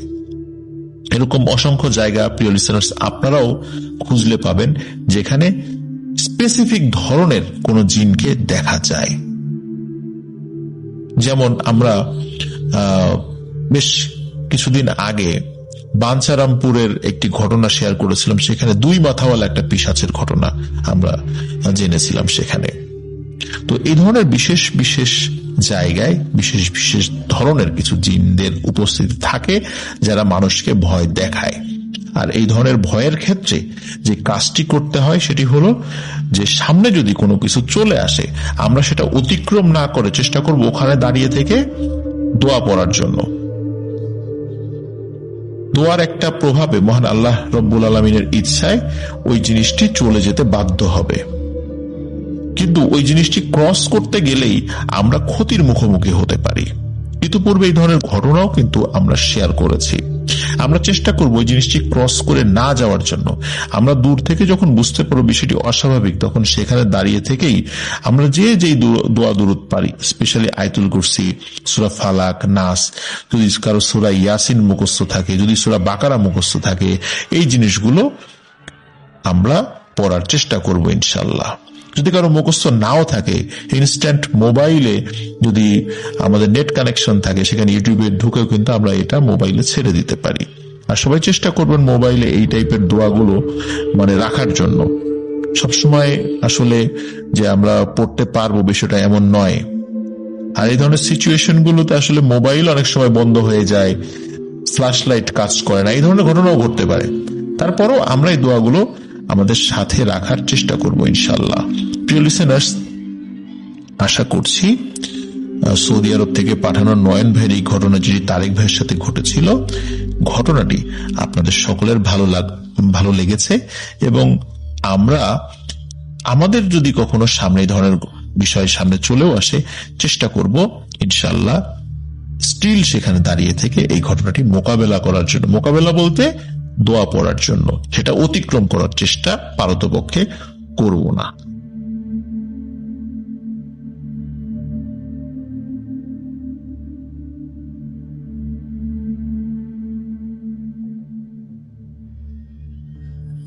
প্রিয় লিসেনার্স, এখন যে ঘটনাটি আমি আপনাদের সাথে শেয়ার করতে যাচ্ছি, এই ঘটনাটি বগুড়া থেকে আমাদেরকে পাঠিয়েছেন আমিরুল ইসলাম আশিক ভাই। এটি ওনার পাঠানো আমাদের চ্যানেলে প্রথম ঘটনা। তিনি বলেছেন ভালো লাগলে এই ঘটনাটি যেন আমি বলি এবং লিসেনারদের সাথে শেয়ার করি। তো ঘটনাটি একদম গ্রাম কেন্দ্রিক একটি ঘটনা, সত্য ঘটনা আমার কাছে মনে হয়েছে, আর এই কারণে ঘটনাটি আমি আপনাদের সাথে শেয়ার করছি। গ্রাম কেন্দ্রিক ঘটনা সবসময় একটু অন্যরকম হয়, কিছু কিছু ক্ষেত্রে খুব পরিচিত হয়, কখনো কখনো অপরিচিত হয়, কিছু কিছু বিষয় কোনো কোনো ঘটনার সাথে মিলও থাকে। আর আমরা এই ধরনের ভৌতিক ঘটনা শুনেই আসলে অভ্যস্ত। তো যাই হোক, কথা না বাড়িয়ে মূল ঘটনাতে চলে যাচ্ছি। এই ঘটনাটি মূলত এই আমিরুল ইসলাম আশিক ভাই উনি ওনার বাবার কাছ থেকে শুনেছিলেন, আর ওনার বাবার কাছ থেকে যেভাবে শুনেছিলেন উনি সেভাবেই বলার চেষ্টা করেছেন বলে আমাদেরকে উল্লেখ করেছেন। ঘটনাটি ঘটে বগুড়া জেলার মাদলা ইউনিয়নের দরিনন্দ নামক একটি গ্রামে, আর ঘটনাটির সময়কাল 1980 সালের পরের দিকে। ঘটনাটি যার সাথে ঘটেছিল তার নাম কালু। আসলে লোকজন তাকে এই নামেই ডাকে, তার আসল নাম কি এটি অনেক লোকই জানতো না। আর স্থানীয় তালুকদার বাড়ি নামে একটি প্রভাবশালী পরিবার ছিল, তাদের অনেক ভূ সম্পত্তি ছিল। এই তালুকদার বাড়িতেই এই কালু কাজ করত, মূলত ক্ষেত খামারের কাজগুলোই কালু করত। ঘটনাটি যখন ঘটে তখন শীতকাল চলছিল। ওই গ্রামটি শহর থেকে প্রায় 10 কিলোমিটার দূরে অবস্থিত। আর ওই সময় 80-র দশকের দিকে এখনকার মতো এত সুন্দর ট্রান্সপোর্ট ব্যবস্থা ছিল না, যার কারণে লোকজন পায়ে হেঁটেই শহরের দিকে আসা যাওয়া করতেন আর কি। গ্রামের অন্য যে চাষিরা ছিল বা অন্যান্য যে কৃষক পরিবাররা ছিল বা গৃহস্থ পরিবার ছিল, তারা শীতকালে মূলত ফুলকপি এবং বাঁধাকপি এই দুটি চাষ করতেন, এই দুটি কপির চাষ করতেন। আর এগুলো তারা সারাদিন কাটাকাটি করার পরে সুন্দর করে তাদের মতো করে একটা সুন্দর একটা প্যাকেজিং সিস্টেম করে নিতেন এবং ফজরের নামাজের পর সবাই শহরের উদ্দেশ্যে রওনা দিতেন আর ঢাকার গাড়িতে তুলে দিতেন। ওই জিনিসগুলো ঢাকার বিভিন্ন বড় বড় বাজার, স্পেশালি কারওয়ান বাজার, শ্যাম বাজার, তো এইরকম বাজারগুলোতে চলে আসতো, বিভিন্ন আড়তে চলে আসতো। তো এটা মূলত ওখানকার ম্যাক্সিমাম চাষিরাই এভাবে সবজিগুলো বিক্রি করতেন। আর সাধারণত চাষিরা একসাথে কয়েকজন মিলে বের হতেন। তো এমনই এক রাতে একটি ঘটনা ঘটে ওই কালুর সাথে। রাত আনুমানিক কয়টা বাজে তখন কালু জানতো না। হঠাৎ করে কালুর ঘুম ভেঙে যায়। তো তিনি চিন্তা করেন যে কি ব্যাপার, এতক্ষণ ঘুমালাম, কেউ তো আমাকে ডাকলো না, আমাকে কি আমার পরিচিত জনরা না নিয়েই আজকে চলে গেল নাকি শহরের দিকে। তো উনি ঘুম থেকে উঠে পড়েন এবং উঠে যখন ঘরের বাইরে যান তখন দেখেন বাইরে তখনও বেশ অন্ধকার। উনি ভাবেন ফজর আজান হয়ে গেছে, হয়তো একটু পরেই সকাল হয়ে যাবে, তো অন্ধকার রয়েছে, এখন আর একটু ঘুমাবো না, থাক, ঘুমানোর দরকার নাই, যেহেতু উঠেই পড়েছি আমি চলে যাই। যেহেতু ওনাদের যেই একটা বিশেষ প্যাকেজিং সিস্টেম, এটাকে ওনার স্থানীয়ভাবে ভার বলতো, ভার। তো ওনার ওই কপির ভার নিয়ে উনি শহরের উদ্দেশ্যে রওনা দেন। বাড়ির অন্য সদস্যদেরকেও তারা উনি ডাকেননি, কারণ তখনও তো আসলে সকাল হয়নি। চিন্তা করলেন যে ঠিক আছে, আমার পরিবার বা পরিবারের অন্য সদস্য যারা আছে তারা ঘুমাক। তো উনি রওনা দেন। এদিকে কয়টা বাজে উনি কিন্তু জানেন না। তবে তথ্য যতটুকু পাওয়া গিয়েছিল পরবর্তীতে, তখন রাত প্রায় 3টা কি 3:30 এরকম বাজে। তো যাই হোক, উনি বাইরে বের হন। বাইরে বের হয়ে উনি হাঁটা শুরু করেন। তার বাড়ি থেকে 10 মিনিট দূরত্বে, কিলোমিটার না, 10 মিনিট হেঁটে গেলে একটু দূরে একটি বাগান পড়ে, আর ওই বাগানের মাঝখান দিয়েই রাস্তা। তো উনি সামনের দিকে আগাবেন, হঠাৎ করে উনি দেখেন যে একটি বড়সড় কালো বিড়াল ওনার দিকে এক দৃষ্টিতে তাকিয়ে আছে। উনি যতই এগোচ্ছেন ওই বিড়ালটা কিন্তু এখান থেকে নড়ছে না, স্থির ভাবে দাঁড়িয়ে আছে, একটু নড়াচড়া করছে না তার আগমন দেখেও। বিড়ালটির অবস্থা দেখে মনে হচ্ছিল ওই বিড়ালটি আসলে কালু সাহেবের জন্যই অপেক্ষা করছিল। বিড়ালের মধ্যে খুব একটা গাম্ভীর্য, ধীর স্থিরতা লক্ষ্য করা যাচ্ছিল। যতই কাছাকাছি আসুক না কেন, ওই বিড়ালটির মধ্যে কোনো ধরনের ভাবান্তর হয় না, সে একচুল নড়েও না। এদিকে এই কালু সাহেব তিনি চিন্তা করলেন, এই বিড়ালটি বসে আছে কিন্তু একটু নড়াচড়া করছে না। তো উনি কি করেন, ওই বিড়ালটির সাইড দিয়ে চলে যান। ওই বিড়ালটিকে তিনি প্রথমে কিছু বলেন না, কিন্তু যখনই দেখেন যে বিড়ালটি সাইড দিয়ে চলে যাচ্ছে, মানে ওই সময় বিড়ালটি যে কাজটি করে সেটা হলো, যেটি লাফ দিয়ে এসে বিড়ালের সামনের 2 পা দিয়ে ওই কালুর পা জড়িয়ে ধরে। মানে আক্রমণ করেনি বা আঁচড়ও দিচ্ছিল না, কিন্তু পা জড়িয়ে ধরে এবং পায়ের সাথে ঝুলে থাকে, কোনোভাবেই তাকে সামনে এগোতে দেয় না। তখন এই কালু যে কাজটি করে, যে সে খুব বিরক্ত হয়, চিন্তা করে যে এই আপদটা আবার কোত্থেকে এলো, আমাকে দ্রুত শহরে যেতে হবে, সবজি বিক্রি করতে হবে। সে আসলে অত 7-5 ভাবে না, সে চিন্তা করে বিড়ালকে আমার পা থেকে ছাড়াতে হবে। সে যে কাজটি করে, মানে যে পায়ে ওই বিড়ালটি জড়িয়েছিল আর কি, সে ওই পা উঁচু করেই মানে সজোরে একটি কিক মারে, মানে একটা ঝাড়া দেয় আর কি। তো যখন ঝাড়া দিয়েছে বা কিকের মতো মেরেছে, তখন তার পায়ের সামনের অংশটা ওই বিড়ালের পেটে লেগেছে, এটা সে ফিল করেছে। এবং সে যখন জোরে পাটা কিকের মতো মেরেছে, তখন বিড়ালটি দূরে গিয়ে একটি গাছের সাথে বাড়ি খায়, কারণ রাস্তার পাশে একটি গাছ ছিল, গাছের সাথে বাড়ি খায়। এবং বাড়ি খেয়ে বিড়ালটি শব্দ করে ওঠে, মানে সে প্রচন্ড ব্যথা পেয়েছে এমন একটি শব্দ। এবং এরপরে ওই বিড়ালটিকে সে আর দীর্ঘ পথের মধ্যে কোথাও দেখে না। আর উনি যখন এগিয়ে যাচ্ছিলেন, তারপরে উনি কিন্তু বিষয়টা অস্বাভাবিকভাবে নেননি, একদম স্বাভাবিকভাবে নিচ্ছিলেন। উনি এগোতে এগোতে কুত্তাগাড়ি নামক একটা জায়গা আছে, স্থানীয় নাম আর কি, অ্যাকচুয়ালি সেটার নাম কি এটি আমাকে লেখেননি। তো ওই জায়গাটাতে একটা সময় নাকি অনেক ভয় ছিল, দিনের বেলাতেও মানুষ ওই জায়গাতে সহজে যেতে চাইতো না, আর সন্ধ্যার পরে তো প্রশ্নই নেই। আর ওই দিক দিয়ে যাওয়ার সময় আশেপাশে অসংখ্য তাল গাছ রয়েছে, প্রায় 1 কিলোমিটারের মতো জায়গা, দুপাশে অসংখ্য তাল গাছ রয়েছে।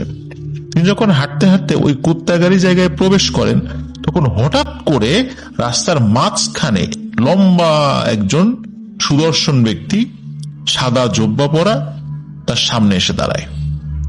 তো কালু চমকে ওঠে। তো জুব্বা পরা লোকটি কালুকে উদ্দেশ্য করে বলেন, তোর সামনে তো ভয়ঙ্কর বিপদ রে, তুই আর এক চুলো সামনে আগাবি না, সোজা ঘুরে তোর বাড়িতে চলে যা। যখন সামনে এরকম হঠাৎ করে অপরিচিত এমন একটা মানুষকে সে দেখে, ওই শীতের মধ্যেও কালু প্রচন্ড ঘামা শুরু করে। কালু কিন্তু অনেক সাহসী মানুষ ছিলেন এবং উনি এই সমস্ত টুকটাক সমস্যাগুলোতে আসলে ভয় পেতেন না, একদম স্বাভাবিকভাবেই নিতেন। তো উনি যে কাজটি করেন, আয়াতুল কুরসি পড়ে শরীরে ফু দেন এবং সামনেও ফু দেন। উনি দেখেন ওই জুব্বা পরার লোকটি আর নেই। তো উনি ভেবেছেন যে ঘটনাটা এখানেই শেষ, আর এরকম রাতের বেলা টুকটাক ঘটনা ঘটেই। তবে মূল ঘটনাটা আসলে এখান থেকেই শুরু, যে ওনার যে সমস্যাটা। উনি যখন কুত্তাগাড়ি পার হয়ে নিশ্চিন্তপুর নামক একটা জায়গা, এই নিশ্চিন্তপুরের বর্তমান নাম হচ্ছে ঢাকন্তা, এইখানে যখন প্রবেশ করেন, তখন তিনি দেখতে পান যে সাদা চুল এবং পরনে সাদা শাড়ি পরিহিত একজন মহিলা কুয়া থেকে পানি তুলে গোসল করছে। এই কুয়াটা ওই আশেপাশে 2-3 গ্রামের লোকজন ব্যবহার করত খাওয়ার পানির জন্য বা বিভিন্ন কারণে। ওই কুয়াটা কিন্তু খুব ভালো করেই কালু চিনত। তো কুয়ার পাশ দিয়ে যখন যাচ্ছিল, তখন ওই মহিলা বলে ওঠে, কিরে কালু, এত নিষেধ করা হলো, তুই কারো কথা শুনলি না? তুই অসময়ে বাড়ি থেকে বের হয়েছিস। ভুল সময় বাড়ি থেকে বের হলে অনেক বিপদ আপদ ঘটে। তোর ভালোর জন্য এতগুলো ঘটনা ঘটিয়ে আমরা তোকে বাড়িতে ফেরানোর চেষ্টা করলাম, তুই তো কথাই শুনলি না, বরং তুই কি কাজটা করলি? তুই আমার ভাইকে এত জোরে আঘাত করলি যে ওর অবস্থা সংকটাপন্ন। এই কাজটি তুই কেন করলি? সামনে কি বিপদ আছে বা না আছে সেটা তো পরের বিষয়, এখন বল এই কাজের জন্য তোকে কি শাস্তি দেব? তুই তো খুব সাহসী মানুষ, তোর তো অনেক অভিজ্ঞতা, এই কাজটি কেন করলি? এদিকে কালু সে দেখতে পাচ্ছে যে ওই মহিলাটি ঘুরে মানে পিঠটা পেছন দিকে, ওই মহিলা কথা বলছে বেশ কর্কশ কণ্ঠ, মোটা কণ্ঠ, কিন্তু ওই মহিলার মুখ সে দেখাচ্ছে না। কিন্তু ওই মহিলাটি যখন বলে ওঠে যে বল এখন তোকে কে বাঁচাবে? তোকে তো আমরাই বাঁচানোর জন্য এসেছিলাম, এইবার তোকে কে বাঁচাবে? এই বলে ওই মহিলাটি যখন ঘুরে তাকায়, তখনই ওই কালু প্রচন্ড জোরে এক চিৎকার দিয়ে ওঠে। ও মাগো বলে চিৎকার দেয়, তার চিৎকার অনেক দূর থেকে শোনা গিয়েছিল। এরপর সে অজ্ঞান হয়ে যায়। তো কিছু সময় পরে গ্রামের অন্য কৃষকরা যখন তাদের ওই সবজি নিয়ে যখন ওই রাস্তা দিয়ে যাচ্ছিল ভোরবেলাতে, তখন ওই চাষিরা কালুকে রাস্তার পাশে অজ্ঞান অবস্থায় পায়। তখন যেহেতু সবাই কাজে যাচ্ছিল, তা ওখান থেকে ধরাধরি করে তাকে উঠিয়ে পাশের একটি গ্রামে না বাড়িতে বুঝিয়ে দিয়ে যায় যে একে এখানে পাওয়া গেছে, আমরা তো সবজি নিয়ে যাচ্ছি, দ্রুত যেতে হবে, না তো ট্রাক ছেড়ে দেবে, তোমরা ওখান থেকে চলে যায়। তখন তার যখন জ্ঞান আসে, তখন তিনি দেখতে পান যে তাকে ওই তালুকদার বাড়িতে নিয়ে আসা হয়েছে। তার সেন্সলেস অবস্থাতেই লোকজন যখন বোঝে যে এ তো তালুকদার বাড়ির লোক, তখন তারা তাকে তালুকদার বাড়িতে দিয়ে যায়। আর সেন্স আসার পরে সে তালুকদার বাড়িতে নিজেকে আবিষ্কার করে, আর কি ঘটনা ঘটেছে সে মোটামুটি সবাইকে বলে। কিন্তু ওই দিন সন্ধ্যায় তার এমন জ্বর শুরু হয়, কোনো ওষুধেই কাজ হচ্ছিল না। তালুকদার বাড়ির থেকে চেষ্টা করা হচ্ছিল তাকে বিভিন্নভাবে ট্রিটমেন্ট করানোর জন্য, তাদের যেটা দায়িত্ব ছিল, কিন্তু তারা তাদের দায়িত্ব পালন করলেও এই কালু কিন্তু সুস্থ হচ্ছিল না। সপ্তাহখানেকের মধ্যে কালুর শরীরের অস্বাভাবিক রকমের পরিবর্তন ঘটে। শুকিয়ে একদম জীর্ণ শীর্ণ হয়ে যায়, কোনো কাজই করতে পারতো না। সে সুঠাম দেহি কালু কয়েক সপ্তাহের মধ্যে এমন হয়ে যায় যেন একটা জীবন্ত কঙ্কাল হেঁটে যাচ্ছে। তো পরবর্তীতে হুজুর দেখানো হয়। শুরুতে আসলে এই বিষয়গুলো তালুকদার বাড়ির লোকেরা তার ডাক্তারি ট্রিটমেন্ট করিয়েছিল। পরবর্তীতে হুজুর দেখানো হয়। তো হুজুর দেখানোর পর হুজুর বলেন যে তুমি যে কাজটি করেছো খুবই একটা ভয়ানক কাজ করে ফেলেছো। তুমি লাঠি দিয়ে যে বিড়ালটাকে ফেলে দিয়েছিলে ওইটা আসলে ভালো ছিল, কারণ তুমি অসময়ে বাড়ি থেকে বের হয়ে গিয়েছিলে। সামনে ভয়ানক কিছু পিশাচ জিন ছিল যেগুলো তোমার অনেক বড় ক্ষতি করত।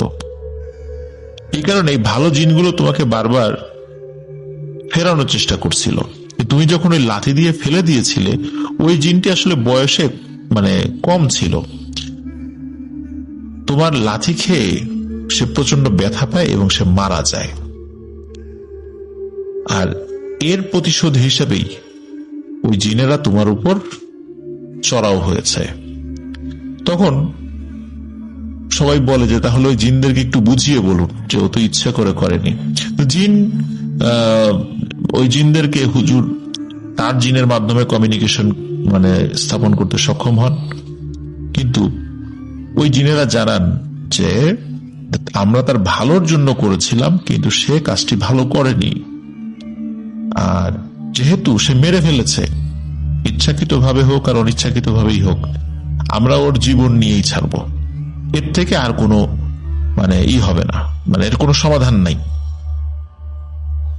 আমরা তোর ক্ষতি করার জন্য আসি নাই, ওর ভালোর জন্য এসেছে। ওর তো বোঝা উচিত ছিল আমরা যদি আমাদের রূপে তার সামনে আসতাম তাহলে তো ভয়ই মারা যেত। আমরা তো সেটাও করিনি। প্রথমে তো বিড়ালের বেশে এসেছি, ওই বিড়ালটা তো তাকে আক্রমণও করেনি। তারপরে আমরা আমাদের বেশে এসেছি, তাও একটা ভালো চেহারার মানুষের রূপ ধরে, যাতে করে ভয় না পায়। তারপরেও কথা শোনে নাই। আমাদের একজনকে আঘাত করার পরেও আমরা চেষ্টা করেছি, সে কথা শুনে নেই। ও তো আমাদের কোনো উপকারের মূল্যায়ন করেনি, সুতরাং ওকে মরতেই হবে। তাই হোক, হুজুর অনেক বুঝিয়ে শুনিয়ে জিনদেরকে ওই সময়ের মতো তাড়িয়ে দেন, কিন্তু জিনরা বলে যায় যে সুযোগ পেলে আমরা কিন্তু ছাড়ব না। এই ঘটনার মাস তিনেকের মধ্যে কালু আবার আস্তে আস্তে সুস্থ হয়ে ওঠে, তার বডি আবার স্বাভাবিক হতে শুরু করে। এর মধ্যে সে একটি পুকুরে মাছ ধরতে নামে দিনের বেলা। ওই পুকুরের নাম হলো দামাগারি। আর সে যখন ওই পুকুরের মধ্যে নামে, ওই পুকুরে কিন্তু খুব বেশি পানি ছিল না, কাদা ছিল আর কোমর পর্যন্ত পানি ছিল। এর মধ্যেই কালুকে ওই কাদার মধ্যে পাওয়া যায়, কিন্তু মৃত অবস্থায়। কিভাবে মাছ ধরতে গিয়ে সে কাদার মধ্যে ঢুকে আর উঠতে পারেনি এটি কেউ বলতে পারে না। তবে সবাই ধারণা করে যে কালুকে ওই জিনেরাই হত্যা করেছে সুযোগ পেয়ে। তারা হত্যার বদলে হত্যা, তারা প্রতিশোধ নিয়েছে। তো প্রিয় লিসেনার্স, একটি বিষয় এই ঘটনা থেকে আমরা শিক্ষা পাই, সেটি হলো যে কখনো যদি দেখি এই ধরনের ঘটনাগুলো আমাদের সাথে ঘটছে, যে আমরা এগিয়ে যাচ্ছি, এগিয়ে যাওয়ার পর কোনো কারণে আমরা এমন কোনো প্রতিবন্ধকতা পেলাম, বিশেষ করে এই ধরনের কোনো বিড়াল বা কিছু আমাদের পথ আগলে দাঁড়িয়ে যেতে দিচ্ছে না, আমাদের উচিত সেখান থেকে ফেরত আসা, যদি সেটা আমাদের কাছে খুব বেশি অস্বাভাবিক রকমের মনে না হয়। এই সম্পর্কিত একটি ছোট্ট বিষয় আমি আপনাদের সাথে শেয়ার করতে চাই। এই ঘটনাটি আগে আমি বলেছি কিনা আমি ঠিক জানি না। আমার এক নানা ছিলেন, তার নাম হলো ডক্টর শামসুর রহমান। উনি মারা গেছেন বছরখানেক হলো। তো উনি অত্যন্ত শিক্ষিত একজন মানুষ ছিলেন। উনি একটি কলেজের অধ্যক্ষ ছিলেন এবং মিশর থেকে উনি ডক্টরেট ডিগ্রি নিয়ে এসেছিলেন। উনি যখন ওনার বাড়ি রাজবাড়ি এবং রাজবাড়ির বেলগাছি নামক একটি গ্রামে, তো ওই বেলগাছি থেকে উনি রাতের বেলা একদিন ফিরছিলেন, আর একটা গ্রামে যাচ্ছিলেন ওনার আর এক আত্মীয় বাড়িতে। তো উনি যখন হেঁটে হেঁটে যাচ্ছিলেন, হঠাৎ করে রাস্তার সামনে একটি বড় বিড়াল দেখতে পান। তো উনি যেহেতু খুব এডুকেটেড একজন মানুষ ছিলেন, উনি এসব জিন ভূত এগুলো বিশ্বাস করতেন না, আর বিড়ালও উনি খুব একটা পছন্দ করতেন না। তো উনি রাস্তার মাঝখানে একটা বিড়াল দেখতে পান, তো বিড়ালটি বারবার ওনার পথ আগলে দাঁড়াচ্ছিল। তো উনি বারবার ওই বিড়ালটিকে তাড়ানোর চেষ্টা করছিলেন। তো একটি পর্যায়ে কি হয়, বিড়ালটি সাঁ করে দৌড় দিয়ে সামনে চলে যায়। তো উনি চিন্তা করলেন যাই হোক, আপদ বিদায় হয়েছে। উনি বেশ প্রায় কোয়ার্টার কিলোমিটার হাঁটার পরে আবার ওই বিড়ালটি দেখতে পান। তিনি দেখেন ওই বিড়ালটির সামনে ভয়ানক একটি সাপ মরে পড়ে আছে এবং বিড়ালটির মুখে রক্ত। তার মানে হচ্ছে এই সাপটি সামনে অপেক্ষা করছিল কোনো কারণে, বা সেটি স্বাভাবিক সাপও হতে পারে বা অন্যরকম কিছু হতে পারে। তো এই বিড়ালটি ওনার ওই পথ থেকে ফেরানোর চেষ্টা করছিল। উনি যখন কোনোভাবেই সেটা মানছিলেন না, এই জন্য বিড়াল আগে চলে গিয়ে ওই সাপটিকে হত্যা করে। তো উনি যখন এইটি দেখেন, দেখার পরে ওই বিড়ালটি কি করে, রাস্তা থেকে নেমে মাঠের মধ্যে চলে যায়। ওই মাঠের আশেপাশে কিছু বাড়ি ছিল, তখন রাত কিন্তু অনেক। উনি ওই বিড়ালের পিছু পিছু যাওয়ার চেষ্টা করেন। ওই রাতের বেলা গ্রামের মানুষদেরকে বিভিন্ন বাড়ি থেকে ঘুম থেকে টেনে তোলেন যে এরকম একটা বিড়াল, এই ঘটনা ঘটেছে মাত্র, এই ধরনের কোন বিড়াল তোমরা দেখেছো কিনা। কেউ বলতে পারে না যে না, তো এই ধরনের বিড়াল আমরা তো সচরাচর দেখি না। উনি পরবর্তী দিন সকালবেলা ওই বিড়ালটাকে অনেক খুঁজেছেন, অনেক, কিন্তু ওই বিড়ালটি উনি আর কখনোই দেখতে পাননি। এবং ওই গ্রামের সকলে বলেছে এই টাইপের বিড়াল বা এরকম সাইজের বিড়াল বা এই রঙের বিড়াল তারা এই গ্রামে দেখেননি। দেখলে তো অবশ্যই কেউ না কেউ বলতো। পুরো গ্রাম উনি চষে ফেলেছিলেন, কিন্তু উনি বিড়ালটিকে আর পাননি। প্রিয় লিসেনার্স, এই ঘটনা ঘটার পর উনি এই প্যারানরমাল কিছু বিষয় বিশ্বাস করা শুরু করেন। এই বিষয়টি উনি আমাকে অনেক আগে বলেছিলেন, আজ থেকে প্রায় 20 বছর আগের ঘটনা উনি আমাকে বলেছিলেন। তো প্রায় 20 বছর, 20 বা 18 বছর হবে আর কি। তো ওইটা আমার মাথায় ছিল। তো আজকের এই ঘটনার পরে ওই বিষয়টি আবার মনে আসলো। এই ঘটনাটি আমি আগে কোথাও বলেছিলাম কিনা আমার ঠিক মনেও নেই। তবে প্রিয় লিসেনার্স, রাতের বেলা এই ধরনের ঘটনা যদি আমরা দেখি, সবসময় যেটি খারাপ হবে তা নয়, এটি আমাদের জন্য ভালোও হতে পারে।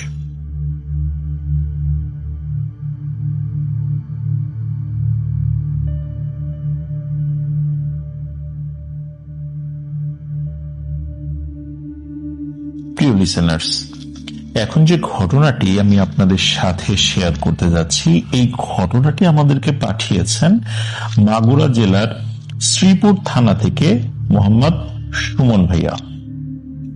এই ঘটনাটি আজ থেকে প্রায় 15 বছর আগের ঘটনা। আর এই ঘটনাটি যার সাথে ঘটেছে তার নাম হচ্ছে মিলন। এই মিলন, উনি এই সুমন ভাইয়ের পাশের গ্রামের সম্পর্কে বড় ভাই হয় আর কি। এবং ওনার সাথে ঘটে যাওয়া, এই মিলন ভাইয়ের সাথে ঘটে যাওয়া একটি সত্য ঘটনা। এই ঘটনাটি এই মিলন ভাই কথা প্রসঙ্গে একদিন এই সুমন ভাইয়া এবং তার বন্ধুর সাথে শেয়ার করছিলেন, এবং সেই ঘটনাটি আজকে আমি আপনাদের সাথে শেয়ার করতে যাচ্ছি।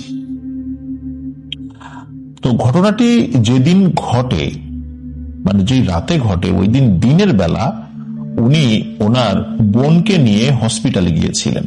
ওনার বোন ছিলেন অন্তঃসত্ত্বা। একদিন সন্ধ্যাবেলা, ঘটনাটি যেদিন ঘটে ওই দিন সন্ধ্যাবেলা হঠাৎ করে ওনার বোনের প্রসব বেদনা শুরু হয়ে যায়। তো ওনারা চেষ্টা করেছিলেন যেন নর্মাল ডেলিভারি হয়, কিন্তু অনেক চেষ্টা করার পরও যখন নর্মাল ডেলিভারি হওয়ার সম্ভাবনা দেখা যাচ্ছিল না, তখন তারা বুঝতে পারলেন এখন সিজার করা ছাড়া আর কোনো উপায় নেই।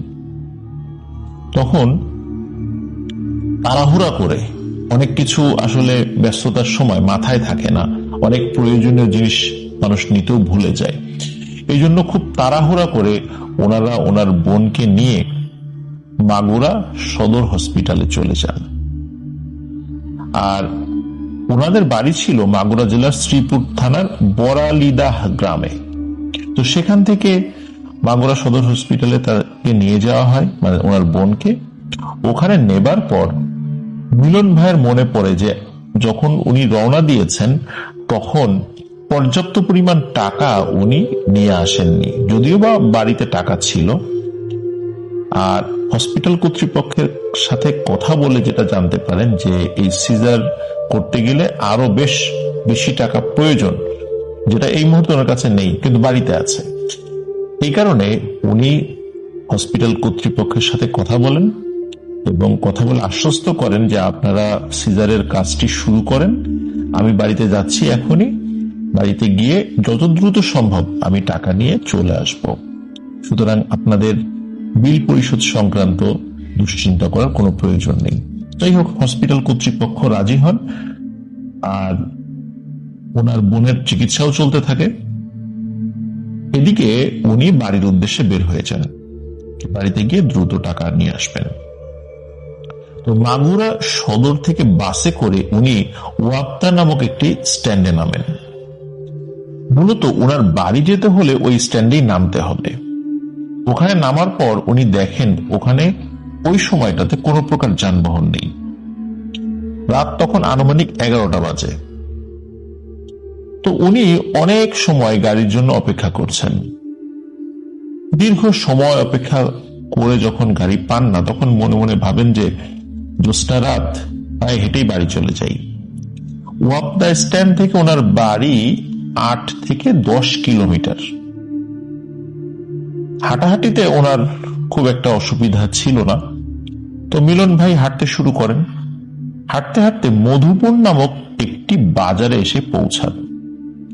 ছোট্ট একটি বাজার, কয়েকটা দোকান রয়েছে ওখানে। তো ওখানকার মানুষজন সন্ধ্যার পরপরই দোকানপাট বন্ধ করে সবাই যে যার বাড়িতে চলে যায়। এই কারণে ওই সময়টাতে উনি আসলে কোনো দোকান সেভাবে খোলা পাননি বললেই চলে।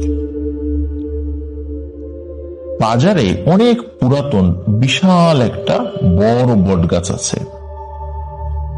মিলন ভাই মধুপুর বাজারে আসার পর তিনি খেয়াল করেন রাস্তার মাঝখানে ধুতি পরা একটা লোক ত্রিশূল জাতীয় কিছু একটা জিনিস হাতে নিয়ে মাঝ রাস্তায় দাঁড়িয়ে আছেন।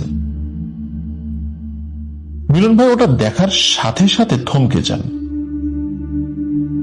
উনি চিন্তা করতে থাকেন কি জিনিস এটা হতে পারে, এটা কি মানুষ নাকি অন্য কিছু।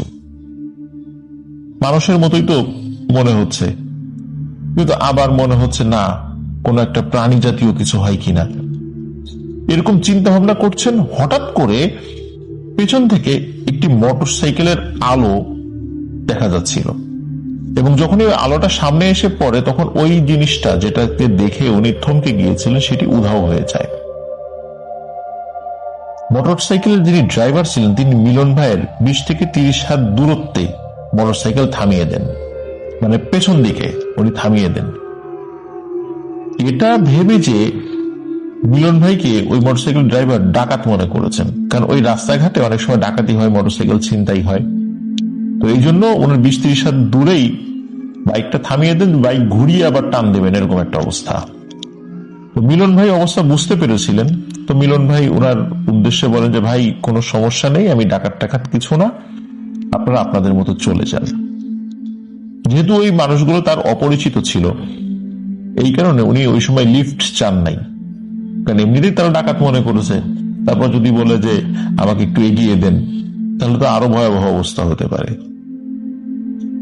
এই কারণে মিলন ভাই ভদ্রতার খাতিরে তাদের কাছে লিফটও চাননি, চিন্তা করলেন যে আমি আবার একাই হেঁটে চলে যাব। তো ওই মোটরসাইকেল সেটা স্বাভাবিকভাবেই চলে যায়। ওদিকে মিলন ভাই চিন্তা করছেন যে আচ্ছা, যে জিনিসটা দেখলাম এই জিনিসটার কথা মোটরসাইকেল আরোহীদের তো আমি বলি নাই, কারণ বললে তারা তো ভয় পেতে পারেন, আবার তারা অন্যরকম চিন্তাও করতে পারেন, ভয় না পেয়ে তারা ভিন্ন রকমের কিছু মনে করতে পারেন। বিভিন্ন কারণে উনি আসলে বলেন নাই। তো উনি চিন্তা করেন যে এই মোটরসাইকেল আরোহীদের সাথে আবার কোনো ঝামেলা টামেলা হবে না তো। যাই হোক, উনি এরকম চিন্তা করতে করতে এগিয়ে যাচ্ছিলেন। বেশ খানিকটা পথ এগিয়ে যাবার পর ওই মধুপুর বাজারের কাছাকাছি একটা স্কুল আছে। ওই স্কুলের বারান্দায় গিয়ে একটি বারান্দার বেঞ্চের উপর মিলন ভাই বসে পড়েন।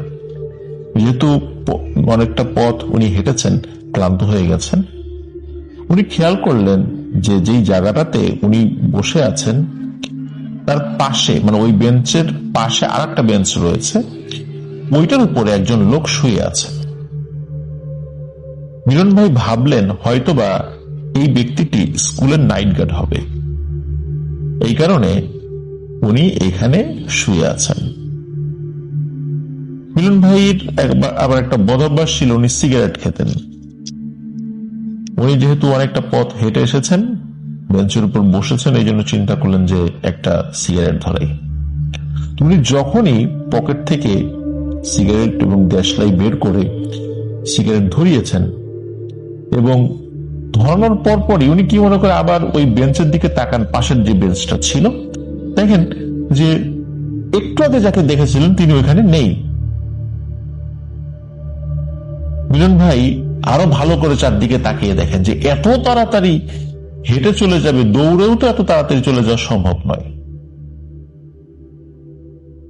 মিলন ভাই বুঝতে পারলেন যে একটু আগে মোটরসাইকেল আরোহীরা আসার ঠিক আগ মুহূর্তে রাস্তার মাঝখানে ত্রিশূল নিয়ে একটা অবয়ব উনি দেখেছিলেন, আবার এখন একটা মানুষকে বা মানুষরূপী কাউকে শুয়ে থাকতে দেখলেন, এখন আবার হঠাৎ করে দেখা যাচ্ছে না। উনি মনে মনে ভাবলেন যে আজকে উনি কোন একটা বিপদে পড়ে গেছেন। উনি দ্রুত ওখান থেকে বের হয়ে একটি বিকল্প পথ ধরে হাঁটতে শুরু করেন, মানে মেইন রাস্তা না, একটু বিকল্প পথ। তবে এই পথে একটি ছোট্ট নদী পাড়ি দিতে হয়। নদীতে তেমন পানি নেই, খুব বড় জোর ওই সময় হাঁটু পর্যন্ত পানি হবে।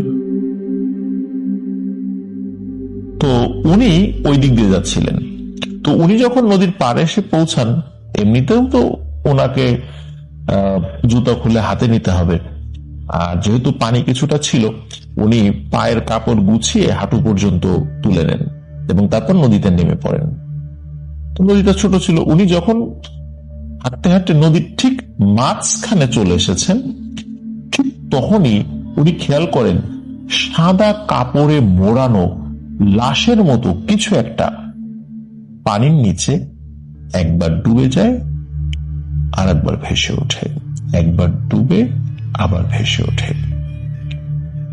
মিলন ভাই বুঝতে পারলেন যে এখানে আর এক মুহূর্ত দেরি করা যাবে না, কিন্তু ওনাকে তো নদীটা পার হতে হবে, উনি তো পেছন দিকেও ফিরে যেতে পারছেন না। উনি দৌড়াতে থাকেন। পানি তো খুব অল্প ছিল, আর নদীটাও শুরুতে বলেছি ছোট ছিল। উনি অল্প সময় দৌড়াই নদীটা পার হয়ে যান। তো উনি যখন দৌড়াচ্ছিলেন তখন পেছন থেকে মিলন ভাইয়ের নাম ধরে ওনার পরিচিত বিভিন্ন কণ্ঠে বলতে থাকে, মিলন দাঁড়া, দাঁড়া মিলন, কথা আছে, এভাবে বলতে থাকে। সকাল হলে মিলন ভাইকে তার বাড়ির পাশের একটি নিম গাছের নিচে অচেতন অবস্থায় পাওয়া গিয়েছিল। বাড়ির লোকজন তাকে জিজ্ঞেস করে সে এখানে কেন, তাকে তো মাগুরা সদর হসপিটালে থাকার কথা। তখন মিলন ভাই বলে যে কি কারণে উনি সেখান থেকে বের হয়েছেন এবং পুরো রাস্তায় কি কি ঘটনা তার সাথে ঘটেছিল। যদিও বা এই ঘটনার পরে তিনি অসুস্থ হননি বা জ্বর টর এরকম তেমন কিছু তার আসেনি, তবে এটা সত্য যে একজন ভালো হুজুরের কাছে গিয়ে তাকে ঝাড়ফুঁক করানো হয়েছিল। যেহেতু রাতের বেলা উনি একা একা আসছিলেন এবং ওই রাস্তায় ওই সময় কেউ ছিল না, এই কারণে মূলত রাস্তায় থাকা বিভিন্ন ধরনের দুষ্টু জিন, যারা মানুষকে বিভিন্নভাবে ভয় দেখায়, বিভিন্নভাবে বিরক্ত করে, এই ধরনের কিছু দুষ্টু জিনের খপ্পরে তিনি পড়েছিলেন। তবে উনি যদি ওই নদীটি দ্রুত পার না হতেন তাহলে হয়তোবা ওই নদীর যেই অবয়বটা দেখেছিলেন, কাফনে মোড়ানো একটি লাশের মতো কিছু একটা, এটি নাকি তার উপর আক্রমণ করতে পারত হতে পারে পানির মধ্যে তাকে নিয়ে যেত, যদিও বা সেখানে পানি অনেক কম ছিল, কিন্তু দুর্ঘটনা হওয়ার একটা সমূহ সম্ভাবনা ছিল। মহান আল্লাহ সুবহানাহু ওয়া তাআলা তাকে ওই অবস্থা থেকে বাঁচিয়ে দিয়েছেন। তো এটি ছিল ঘটনা। অসংখ্য ধন্যবাদ জানাচ্ছি মোহাম্মদ সুমন ভাইকে চমৎকার একটি ঘটনা আমাদেরকে পাঠানোর জন্য। লিসেনার্স, আশা করছি এই ঘটনাটি আপনাদের ভালো লেগেছে।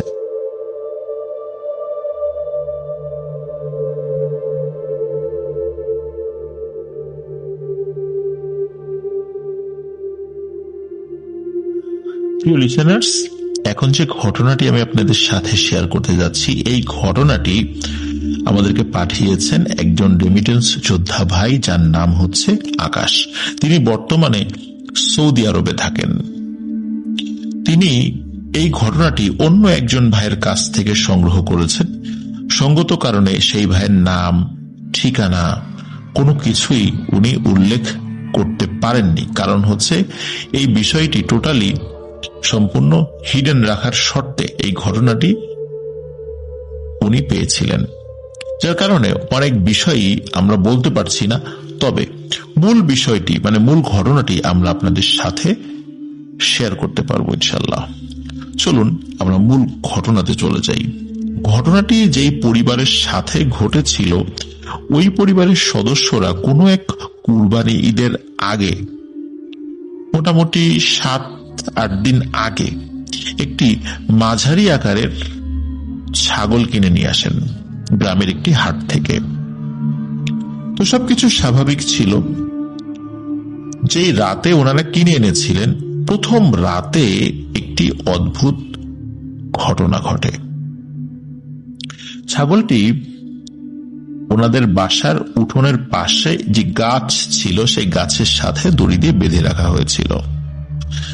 আর যখন দড়ি দিয়ে বেঁধে রাখা হয়েছিল, তখন ওই গাছের সাথে কিছু কাঁঠালের পাতা বা অন্য কিছু খাবার মানে বেঁধে দেওয়া হয়েছিল, যাতে করে রাতের বেলা ছাগলের ক্ষুধা লাগলে সে খেতে পারে। রাত আনুমানিক 2টো কি 3টা হবে। এমন সময় ওই বাড়ির যে ছোট ছেলে, সে একটি শব্দ শুনতে পান। ইনি মূলত ঘটনাটি বলেছেন আর কি। তো উনি শব্দ পাওয়ার পর চিন্তা করেন যে কি ব্যাপার, এত রাত্রে বাইরের শব্দ কিসের। ওনার কাছে মনে হলো কোনো কিছুর ধস্তাধস্তির শব্দ হচ্ছে। যেহেতু বাইরে ছাগল আছে, অনেক সময় ছাগল চুরি টুরি হয়ে যেতে পারে। উনি চিন্তা করেন চোর টোর এলো কিনা। এই চিন্তা করে উনি অবশ্য ওই সময় কাউকে ডাকেননি, উনি নিজেই বের হয়েছেন। বের হয়ে দেখে না, সবকিছু স্বাভাবিক আছে, একদম স্বাভাবিক। উনি ছাগলটার কাছাকাছি যান। উনি দেখতে পান ওই ছাগলটি কিছু একটা খাচ্ছে। উনি চিন্তা করেন যে ছাগলের তো রাতের বেলা ঘুমিয়ে থাকার কথা, খাচ্ছে, খেতেই পারে ক্ষুধা লাগলে। কিন্তু দূর থেকে ওই ছাগলের খাবারের স্টাইল দেখে মনে হচ্ছে না যে সে ওই পাতা বা ঘাস বা এই টাইপের কোনো কিছু খাচ্ছে। উনি চিন্তা করলেন কি ব্যাপার, ছাগলটা কি খায়, একটু কাছে গিয়ে দেখি। উঠোনে তো লাইট ছিল। উনি কিছুটা কাছে গিয়ে দেখতে পান যে ছাগল কিছু একটা খাচ্ছে, এটা ঠিক আছে। এবং তিনি যখন ছাগলের মুখোমুখি হন, ছাগলটা খুব গম্ভীর এবং শান্তভাবে ওনার দিকে তাকান। সাধারণত ছাগল এত গম্ভীর বা শান্তভাবে কারোর দিকে খুবই কম তাকায়। আর যখনই তার দিকে তাকিয়েছে, তখন তিনি দেখতে পান যে ছাগলের মুখ ভর্তি রক্ত। উনি চিন্তা করলেন যে কি ব্যাপার, ছাগলের মুখ ভর্তি রক্ত কেন? এটা কি কোনো অসুস্থ ছাগল কিনা, যে রাতের বেলা হঠাৎ করে অসুস্থ হয়ে গেছে? তো এটা দেখার পর উনি চিন্তা করেন যে বাড়ির সদস্যদেরকে ডাকতে হবে, যে হঠাৎ করে যদি এই ছাগল অসুস্থ হয়ে মারা যায় তাহলে তো সমস্যা, যেহেতু কুরবানির জন্য নিয়ে আসা হয়েছে, এটা তো ট্রিটমেন্ট করাতে হবে। এই চিন্তা করছিলেন, তখন চিন্তা করলেন যে আচ্ছা ভালো করে দেখি যে ছাগল যে জিনিসটা খাচ্ছে ওইটা আসলে কি জিনিস। হতে পারে যে সেখান থেকে রক্ত বের হচ্ছে। উনি খেয়াল করেন যে ছাগল কোনো কিছুর হাড় চাবিয়ে খাচ্ছে এবং ওইটা থেকেই রক্ত বের হচ্ছে। তিনি বিষয়টা দেখে খুব ভয় পান এবং নিশ্চিত হন যে আসলে ছাগলের মুখ থেকে রক্ত বের হচ্ছে না, সে যেটা চাবাচ্ছে সেখান থেকে রক্ত বের হচ্ছে। উনি দ্রুত সেখান থেকে চলে যান, কাউকে কিছু না বলে ওই সময় উনি শুয়ে পড়েন। সকালবেলা সবার আগে উনি ঘুম থেকে ওঠেন।